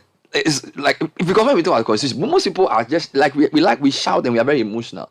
We are not even approaching the constitutional discussion from even a factual or historical point of view. It's almost like I'm either for the constitution, I'm against the constitution. And it's also reflects in the way we do everything. So you are either NDC or MPP. You are either House or you are Kotoko. You are either this or that. So we don't have space in our discourse for nuance, fine margins, thinking, oh, I was right, but I'm wrong. There's a lot of groupthink. So we are all on the same page. We are emotional. We agree. Hey, we are doing IMF. When it fails, we come back. We only admit we don't speak truth to power. Leaders are not honest. Like the whole society, even our religion is half-baked. You get it? So it's very difficult to progress in a way that will make this version of democracy even work. All right. And then people then get into all this naming. Oh, democracy is no good. Let's go back to military rule. That's not even the issue. It's like the people's values have not even been properly thought through. We haven't sat down to say, Charlie, how come for the past 60 years this keeps happening? What are we going to do about it? We don't have the space for that. And there's no honesty. So people are not able to speak truth to power. So they're always interest playing in the background. Right? So they'll go, hey, tell this guy we like you. I'm like, oh, this guy's a bad guy, took him. Yes. You know, like look at Frimpong Boateng. He's come out to say, oh, like in some societies, he will be a hero. It's like, Frimpong Boateng, he was in government. He's been bold enough to come out to say that. And the truth is that he wrote this in March 2021. So after 2 years, the government didn't say anything. All of a sudden, people are coming and saying he's wrong. Okay. I will say I like him. I think we need people like that because he's the kind of guy who's prepared to be principled. But look at the papers this morning. Oh, his son is doing galamsey. He too cries. He's not honest. He's missing excavators. Do you get me? So, and it's not like everything he's saying is factual. But the truth is that if a society valued the truth, where are the statements? Remember when I interviewed Henry Quarty, I said, you tried to do something right. And we thought you were doing well, so we tried to help you. But how have you stopped? He said, well, because nobody else was supporting me. Everybody has gone quiet. The churches didn't support me, society didn't support me. So now I'm isolated. And it's the same thing with Frimpong Boateng. So this minister will come, he's lying. This minister will, they will bring cases. He will become a villain. Right? And this society then pretends that they want the truth. They don't. Because why, if I'm a young minister and I see what they do to Frimpong Boateng, do you think if I see wrongdoing, I'll speak out? No. I will not. So I feel like does this system encourage you to speak out? Yeah, but my point. But see, that's so okay. We can also blame the system. Yeah, but that's the point. So it also tells you the kind of training you give people. Because why will PC appear or Fori happily be a pariah? Because everybody in Parliament thought he was basically who took you. Yes, and then he's a bad person. He's a snitch. But the society thinks that by all of us hiding under a pretension, we are better off. So all the people who try and come out and be different, they are bad. So we have to be honest and say, we are not as honest as we think. We don't actually value the truth. We are not a society of honest people. We are very religious. We are very sanctimonious. Are we? religious. We are hypocrites. That's what by religion and hypocrite is the same. You don't even understand what I'm saying. Okay. If there's somebody, do you know what it means to be religious? Why was Christ always fighting the religious leaders? True. If you put it that way. Religion is having a form of godliness, but denying its real It's real value. Yes. So that's what we do. So we'll go Easter Sunday, we'll put all the pastors on the front page. Oh. And we'll say they have a message. Christians call for peace. But there's no because you see, you don't value something unless you live it. Okay, and so I'm even moving away from the campaign finance to say that, Sky, it's possible to have some leader who will still be financed by somebody and still come and say, I'll do the right thing at the peril of his life. And that also tells you the crucible he came through. So whilst campaign finance is one of the problem, it's also the secondary schools he attended, the churches he goes to, his chiefs. How come when he gets the position, he's so weak? It's not just a question of campaign financing. It's also a question of the character of the person. So yes, I agree, campaign financing is a big issue. But what processes do our leaders go through that make them so beholden to vested interests that they can't do the right things? Or why is it that when they get into office, it's all about me, myself, and my family? Why can't they place the country or the future first? It's the kind of training they had. It's the kind of values they've been given. It's the kind of sermons they've been told. So it's part. It's not just. What I'm saying, it's not just the objective issue of campaign or one hard issue.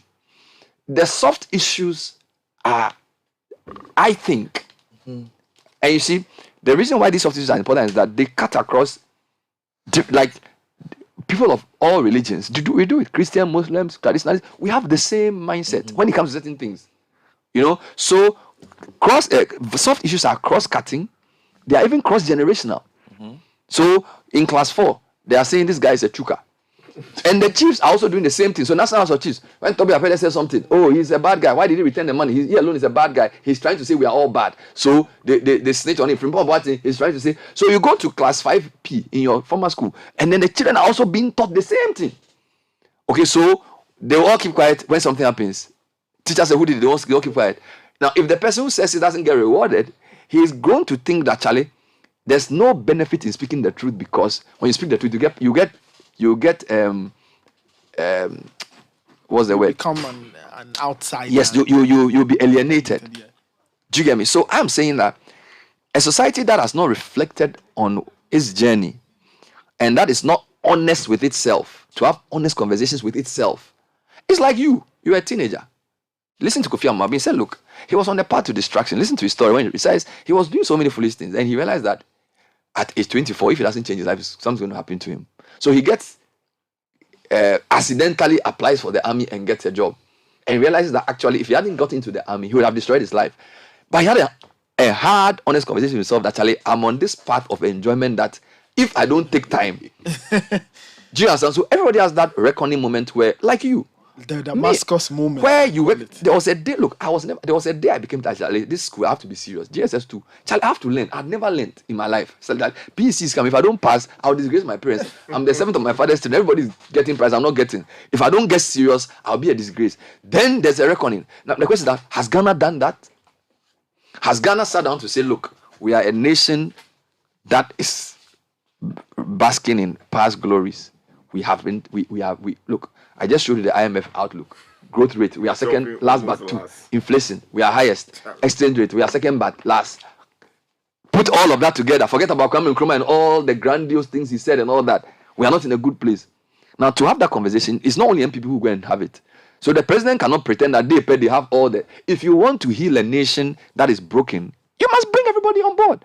And I'm saying that you can be the leader of a party, but you're the president of a country. You must distinguish party from government from state. There are three distinct entities. Head of party is politics. Head of state is the most... So the head of state is the most important function. So when it comes to economic restoration, it's both head of state and head of government. Right? Because the state needs to be steady. So when the government is weak, the state is threatened. And so a conversation among ourselves... There are many actors in the state, the chiefs, the pastors, the media people. We have to speak.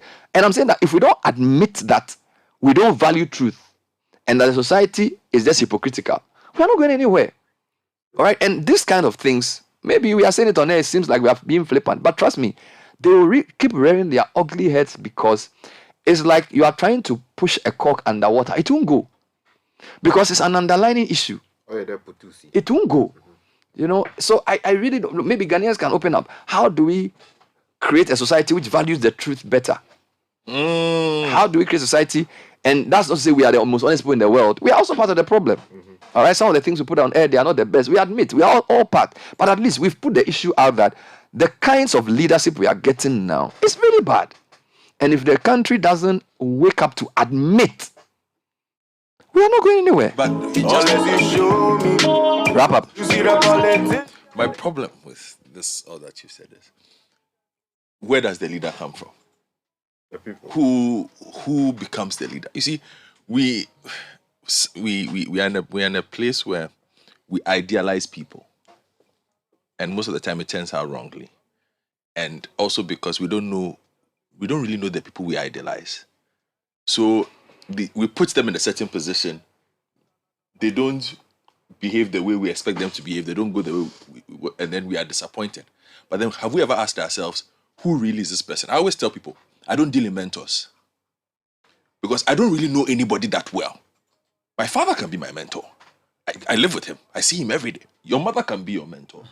You understand? But if somebody says and says you are my mentor, I tell him, don't take me as your mentor. You don't know me. You don't know what I do. You don't know what I can become given certain kinds of powers.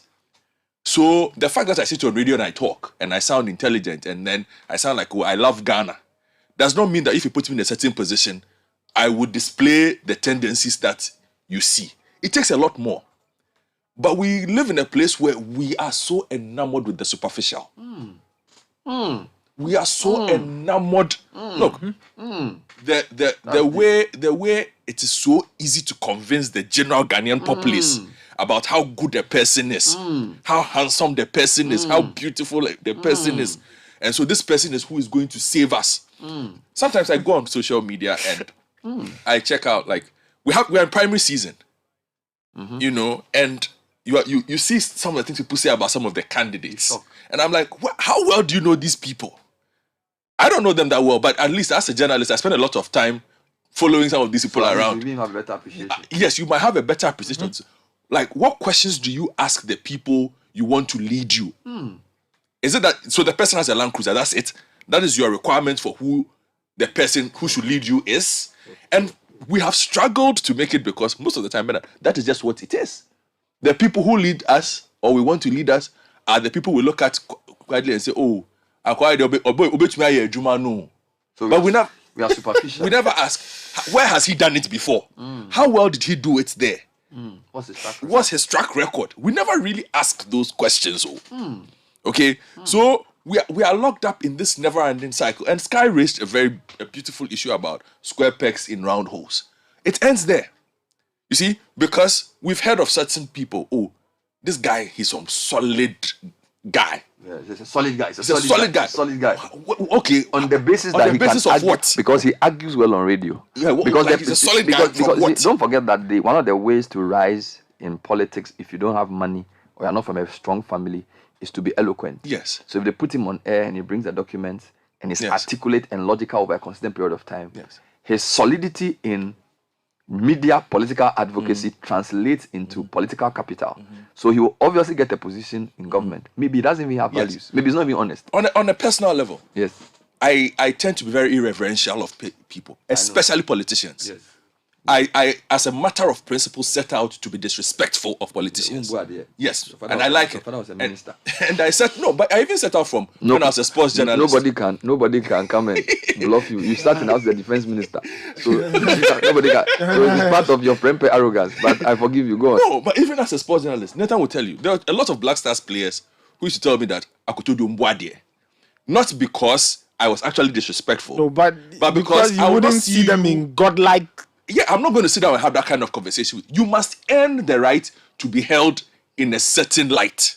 And it came across as disrespect. For a lot of Ghanaian society, that is what it looks like. Oh, but this person is, why are you talking to this person? So this is why you are saying that the society is superficial. So we don't probe beyond the outward. Yes. And a lot of the people we idolize, they are glassy. Yes. When you pierce a bit, when you push a bit, you realize they'll crack. There's nothing there. A lot of times, we've had several times where there are people that you've read about, you hear things about, and they come for interviews. And even us as journalists, we are sitting in the place and we're asking ourselves, Charlie, what's happening here? And it's even happened here before. I remember, I won't mention him, but a couple of decades ago, I'm not mentioning it, I'm just saying, somebody came to sit here, not in high regard. The person's career has not recovered. Yeah, but you can also say that a person, there's more to a person than just performance in an interview. No, it's not just that. That's So maybe that also superficial. Oh, that's true. Because somebody can be a person of substance, good leadership track record, and just not do well in interviews. No, but what we've done So we should also have that balance. Yes, I understand that, but They can have a bad day. Maybe that day their husband didn't treat them well. Maybe It's they true. didn't work, their wife didn't talk to them, so they conf. But what we've been able to do, and what the step has done, is to create a generation of lightweight personalities who we've created. I want to ask you another question on this. Don't you think social media worsens this? Because you said that in Ghana we are enamored by the superficial. A lot of the people holding high esteem are glassy, and we don't probe beyond the outside, right? So that you are saying we want substance, we want track record, we want integrity and honesty. Sky and Godfred and Nathan, doesn't the era we are in make this matter worse? Because in this era, socialites, media, people consider me a star. I don't consider Just that. How can a media talk show host be a star? Be a star. Yeah. For what? Okay, so is it also? Am I misunderstanding that? Is just respect that's translating to stardom, or is it evidence of what you're saying that people are so enamored by the superficial? Yeah. That they are not actually. They are not, and social media can create this veneer where he has a nice page, he tweets some nice quote every day, and he's always doing something. So you think that this guy is great too. It's a very well coiffed personality that always people have curate. So they are good. That's right. So they are curation. So then, if what you are saying is true, then the social media generation is actually going to be worse than even our father's generation. Which is why if your theory is to be believed, then we are doomed. No, but which is why we as a people need to be more perceptive. But how? Because if the person is always if you are consuming social media every day, it changes the way you think. For example, even reading. Look, there was a time, it was very difficult for me to even read a full newspaper story. Because a lot of the stories I was reading was online. It was like one page. So when there's a deep dive story by Graphic or BNFT, I struggle to read it. Yes. So in a sense, the social media is making me dumb.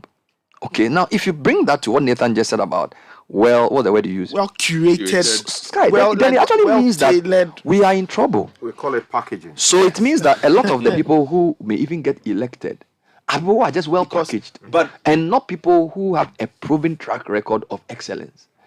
And if a whole generation can buy that, I was saying, like, let me just just a quick diversion. So my children talk about footballers in a way that makes me know that media is very powerful.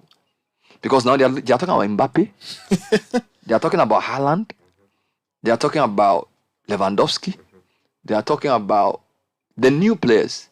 In fact, they know Ronaldinho because on social media, Ronaldinho comes up every now and again.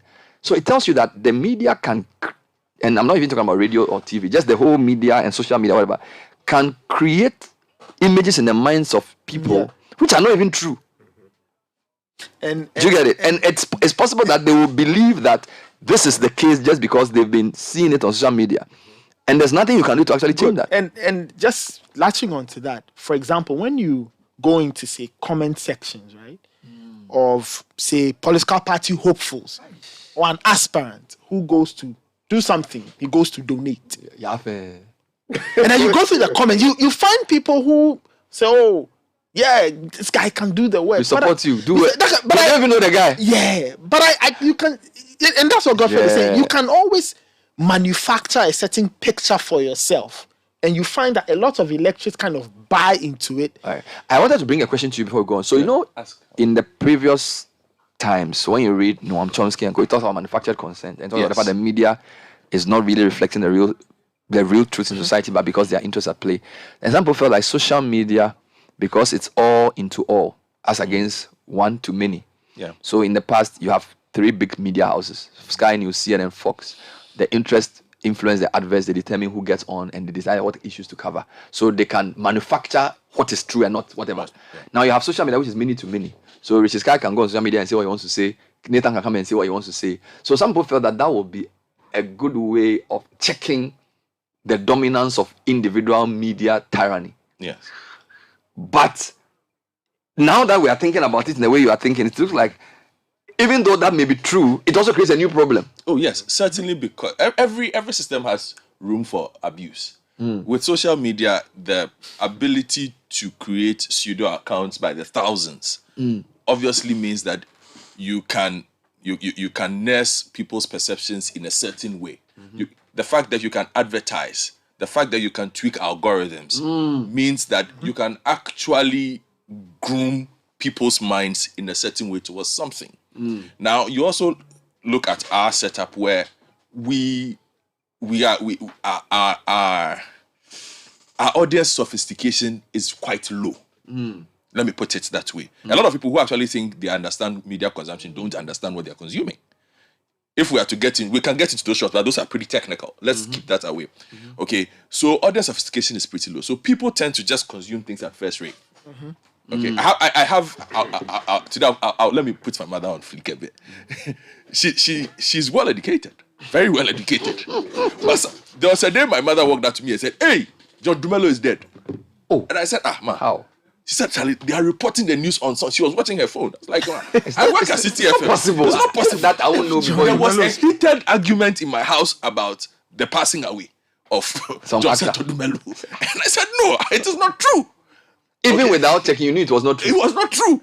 Okay, but by the time I got home, she was in all kinds of pain about it. Because the system that she's part of has, and they are busily discussing it. Okay, so Charlie, we need to be careful about how we consume these things, but I do not see things changing anytime soon. We'll take some comments when we come back. It's quite a pessimistic view of the economy, the political economy, and then the values of society in a discussion that really was triggered by Ghana's 3 weeks of import cover by end of the year claim. We'll be right back with a few more comments when we return. Stay with us. This is the Citi Breakfast Show, the city's biggest conversation. Kofi, Kwame, you know, I know, Ajwa knows. Even Brima said it yesterday that millions of Ghanaians are taking the COVID-19 vaccines, and they all say it is the right thing to do. It is safe, so take your ID and go to the nearest health facility or any COVID-19 vaccination center to get the jab. It will protect you from being knocked down by the disease or even going on admission. Protect yourself and protect your family. If you had the Johnson & Johnson vaccine, then you can go for the booster shot after your first dose. The vaccines are there, they are safe, and they are free. Protect yourself, protect your family, protect your community. The COVID-19 vaccine reduces the severity of the disease and prevents hospitalization. This message is brought to you by Ghana Health Service. Good life, live it well. USAID and partners.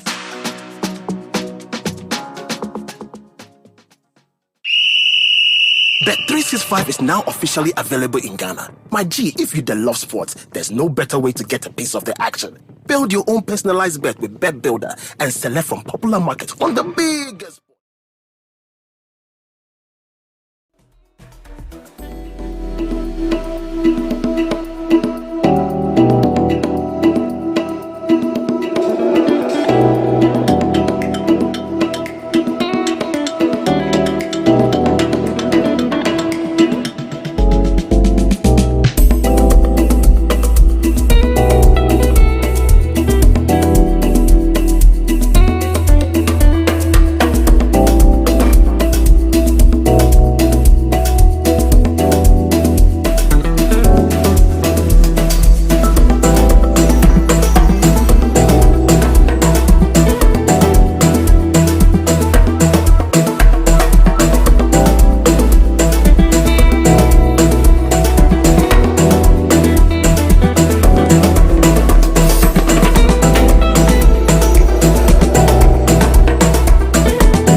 Citi 97. Say them now, say them no, what them do, no be good. This is the City Breakfast Show, the city's biggest conversation. This life ain't no easy, Charlie. That's why sometimes you feel like that foreign. Some of them are they been like that Mali. Spread the message like the new Bob Marley. One day you know the Rasta man could be the president. But we know they agree make them go schooling. But you go check the music player of the president. The man be jamming some hard Lucky Dube and Alpha Blondie. So what is your story? You like their music, remember them fondly. But when they choose school, you deprive them only. You win parliament, say them smoking only. Don't forget all the contributions that they make in the arts. That when they got nominated, they tell that apart. Hypocrisy, I see them and I sit down and laugh. Protect the basic rights of your people, do your part. Oh, I didn't talk too much. I didn't talk too much. Oh, I didn't talk too much. I didn't talk too much. Oh, I didn't talk too much. If you did talk too much, sit them down, make them know what them do. No be good. I didn't talk too much. If you did talk too much, if you did talk too much, sit them down, make them know what them do. No be good. I didn't talk too much. Say I didn't talk too much. I didn't talk too much. Oh, one love. Pure love. We'll read some quick comments and then come back. But let's do a couple of announcements. Yes. Lashibi Funeral Homes and Crematorium, they're saying that for 21 years they've been providing the best private end-to-end funeral services. So if you have an issue, please come and talk to them. They will give you the best service as you navigate the dark road of grief. Now contact them on 0509 542 409 or send an email info@lashibifuneralhomes.com. Visit lashibifuneralhomes.com for more info. Lashibi Funeral Homes and Crematorium, dignity for the deceased, comfort for the bereaved. Now, the College Educational Services is a test prep center with practical experience, providing excellent tuition services for students, health professionals, and general immigrants preparing to write various English proficiency tests such as IELTS, OET, TOEFL, UKVI, PTE, Praxis, and SAT. Call them on 0200 397 955 or send them a WhatsApp message on 0243 614 654 or find them near the Wisconsin University College, North Legon. This ad is sponsored by Vodafone Business Further Together. Now, for 25 years, Standard Water has been providing quality and refreshing water to quench your thirst. They are now available in 11 regions and they are still expanding to cover the rest of the country. They've got sachet water, bottled water, dispenser-mounted jar water, customized water for your parties and other special occasions. You can call them on 0205 055 703 or 0547 334 885. This ad is FDA approved. Lots of comments. I will start with a couple that have come into my personal phone, and then I'll go to this one. Is from Dr. Amu. It says, "Hello Bernard. Hello. I love the point made by Godfred. We are very superficial in our perceptions and have created demigods out of people with practically no depth in substance. We have hollow heroes. As a society, we need a course in critical thinking to help us better appreciate the weightier issues of life." Good discussion, guys. Then another one. Go on, Bernard. This your analysis and that of Sky is so perfect and the exact and intellectually deep. It tells exactly where we are now.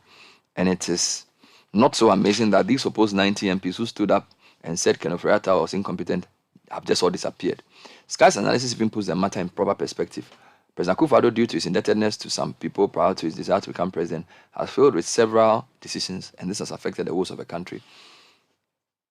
I'm convinced with myself that the president only wanted to be president and has nothing to offer his country. On the current MPs, the least said about them, the better. I sincerely think the entire citizenry is not angry enough and is also thanking us for our intellectualism and our analysis. This is from Charles Quating.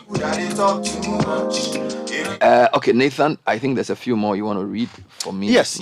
Elias in Ashaiman says, "Thank you so much, Richard. In Islam, that's how it is. We should not give power to those who are seeking it." This one says, "The only way to be less dependent on the dollar is have a common currency. What happened to the eco?" Okay, Charlie, countries can't even sort out their own macroeconomic indicators.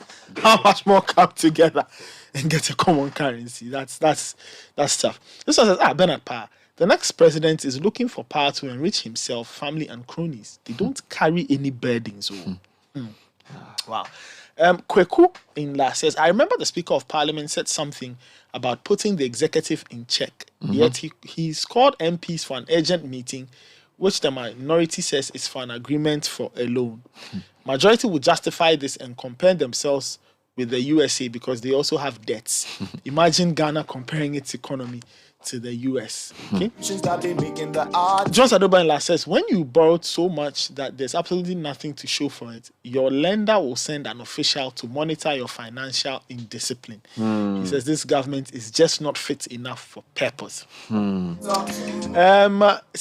from Oyibi says, I want to ask, what has become of the National Development Plan? Is there? But we recently spoke with the big man at the NDPC. He's on point. He's doing his work. He can't force anybody. They're doing work.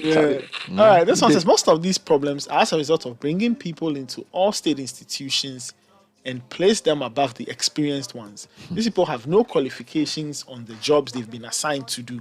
And they are the BOG, SNIT, GRA, Cocoa Board, and many more. Can I ask you guys a question whilst you read the messages? So, in order not for this to seem hopeless, can we not say now that NDC is doing primaries, we should pay? So you see, there's no perfect system. So we understand that money rules, but can't people who can't you weigh the candidates and help those who you consider men of substance or women of substance? So, for example, there are 5 people going for Adenta. You know that this guy has money. This person may not have money. You listen to them. And you say, even though this guy may not have money, I'll support this guy. Because it starts from there. You see, sometimes when you make the problem seem so far away, it also, because you are in a constituency. People are running for office. So you can say that in our constituency, the kind of person who want to be MP should be this type of person.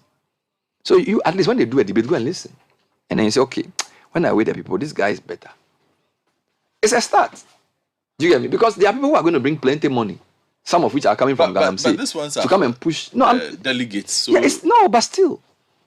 You see, you need to even know the delegates first. You see, when you look at the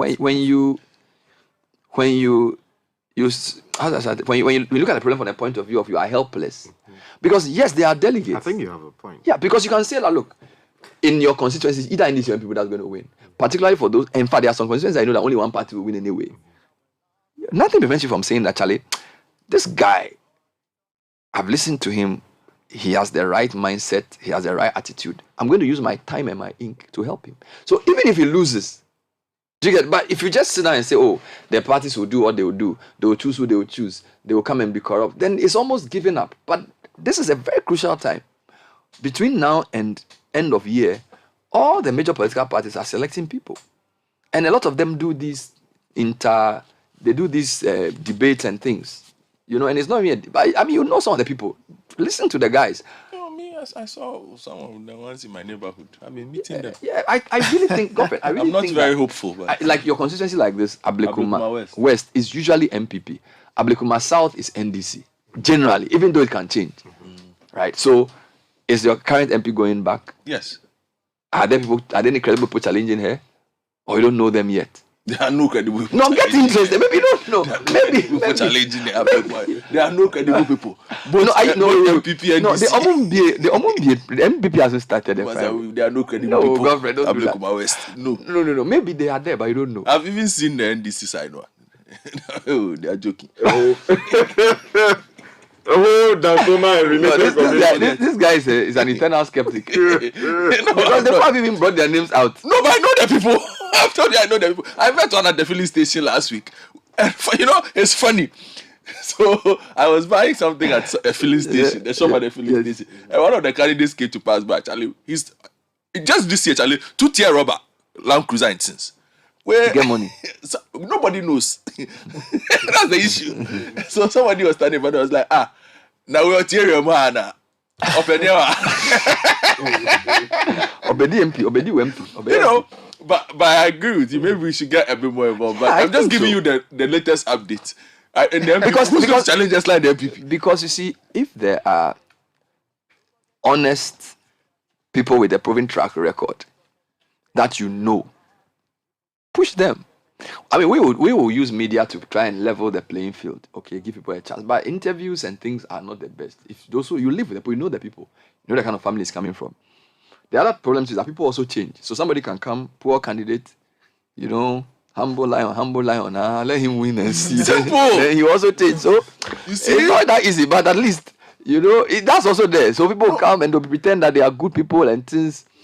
And then when you never know what someone is capable of until he smells a few dollars. Yes. Some people can be, I'm integrity. So, the crucible that trains a leader, which is why I go back to the Chinese system. You see, the leader can't beat it. Look, what they say is I got Sky. Richard Sky may be a good guy. If Richard Sky is going to be the DCA for Adafiano, he must have a leadership track record. So even if he has not done public office before, maybe he's run a company. And in running that company, he's a leader. He's been trained in leadership. All right. He's been tested. His integrity is intact. Okay. He comes from a good family. And in fact, sometimes our traditional leaders, some of the things they do that we think, why do you think they investigate people when they're going to get married? No free. What's the history? Because so they'll say, let's do an investigation.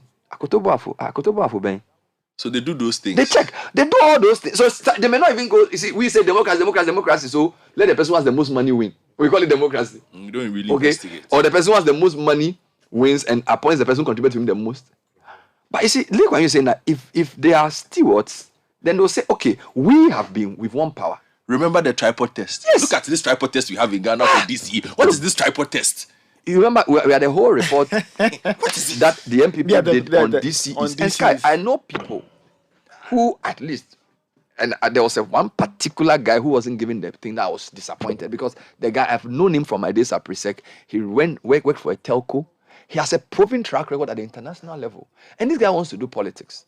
When they do the tripod, the so-called tripod that they were using to select DC, he didn't qualify. This guy can run a telco in another country, and he cannot run an assembly in Accra because he hasn't fit in a tripod.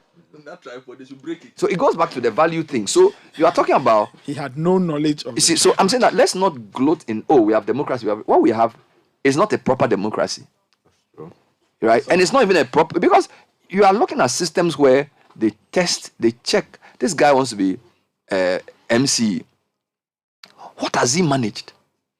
How many people has he employed? Has he been able to grow the income of this company from X to Y? What has he achieved? Has he been tested with money? Has he been tested with power? What kind of family is he from? How does he react when he's criticized? How does he react in a crisis? We don't do all those tests. He has money from some place. We don't know. He's smiling. He's handsome. He has a number of cars. And then they say, he gives us money. He likes us, so he gives us money. So this fake delegate system, the person who gives you the most money then wins, and then it becomes a cycle of he has to steal more money to give you more. So stop collecting the money. That's where it starts. If you stop voting for people who give you money, it's a good start. Do you get it? Because when you continue taking that money and voting, you are empowering the corruption. You get me? If it's because there's no way you can get a good person, because if all he does is give you money, and then you say, he bought flat screen for us, so he likes us, he's a good person. When you don't come to our funeral, so it means you are bad, so you don't come. You see? So we are also contributing to this problem by not going beyond the superficial or seeking our own self-interest. Okay? So it's a vicious cycle. And to come out of that cycle, something has to break, something has to give. All right, Nathan, please read the rest of the messages. All right. Dirty Harry from Atenta says, Bernard, it is classic. Dirty Harry, Clint Eastwood, right? Yeah. And it says, when we name our ailment, that we can find the right solutions. What Ghana has now, low growth, high unemployment, and high inflation, is called stagflation, which is a very tricky situation.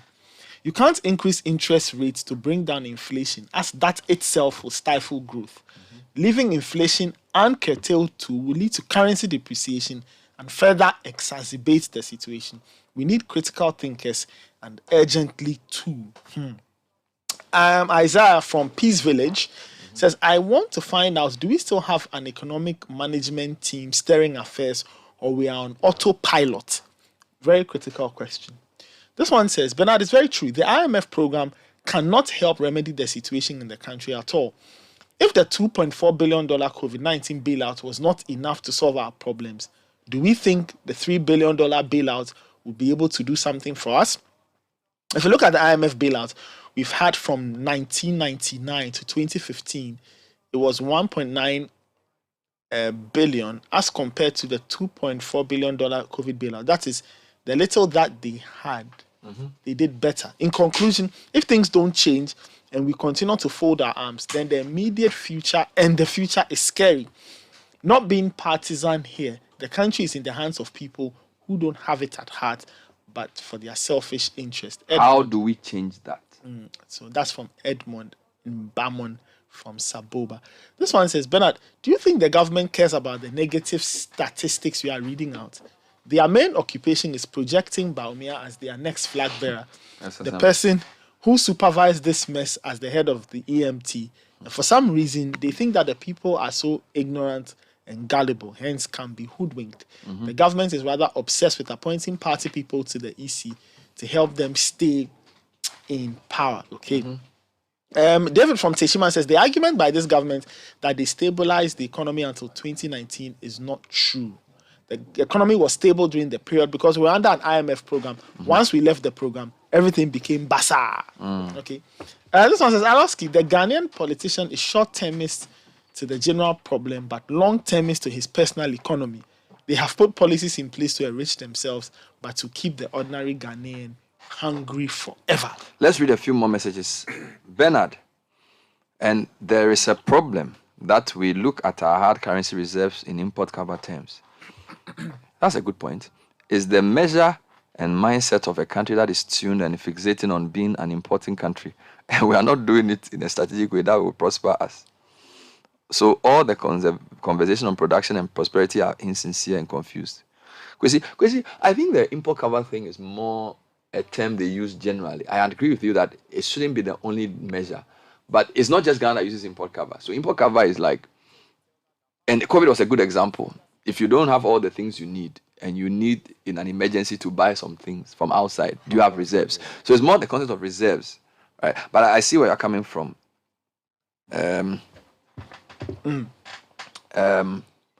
More comments around the... Okay, let's take a short break. Because I'm seeing a few people contributing from my phone as well. And please, I wanted to ask you before the break, how involved did you be in the elections coming? All right. And what are you looking for? Yes, because don't say, as for you won't vote again, and you check out. That one is, if you want to do that, then just go to UK and do your nursing. But for those of us who will be here, we will have to find a way of fixing it. We can't say we'll check out, because some of us, we have nowhere to go. A person wiser than me once said that if you won't do politics, politics will do you. This is the Citi Breakfast Show, the city's biggest conversation. Kofi, Kwame, you know.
Breakfast Show. Rise above the noise.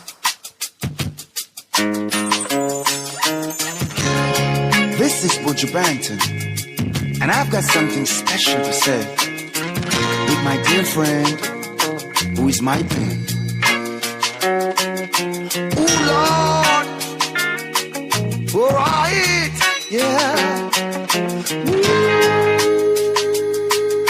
I'm at a crossroads. You hear that? Here I go again, just me and my pen. I'm without a friend. They have all turned and gone and left me. Now on my lonesome journey, a few things in life concern me. One is life, the other is how we live it. Yeah, of the box time will tell. We may not read and write so well. Our senses already faded within. They could not fool us. Woe be unto those who despise. Jealous ones will always criticize. Is that life? Is that the way to live it? Yeah. Earth has its boundaries. Sky has no limit. Be the best in life. Put everything in it. Let no one stand in your way. There's just one law to obey. That's morality. And protect your sanity. Oh, here I go again. Just me and my men. I'm without a friend. They have all turned and gone and left me upon my lonesome journey. A few things in life concern me. One is life, the other is how we live it. Whoa. And when all is gone and everything becomes plain, what it's all about, whoa, isn't fortune or fame. There is justice, equality, and our human rights. I'm sick and tired of watching our children pay the price, Lord, Lord, Lord. They cry a solemn tear, and I wonder if they hear. I wonder if they care. Ooh, earmark goes again. 2 minutes to the top of the hour. Lots of people say they enjoy the discussion. Hopefully, a good discussion should lead the way for other good discussions about more specific things. So this is a very general discussion about political governance in Ghana. But the other things we have conversations about honesty, about the way we practice religion, about education, about values, about our economic system, about the effects of colonialism, about tribalism, ethnicity, and all those things that influence what we've become, all with the view to do things better.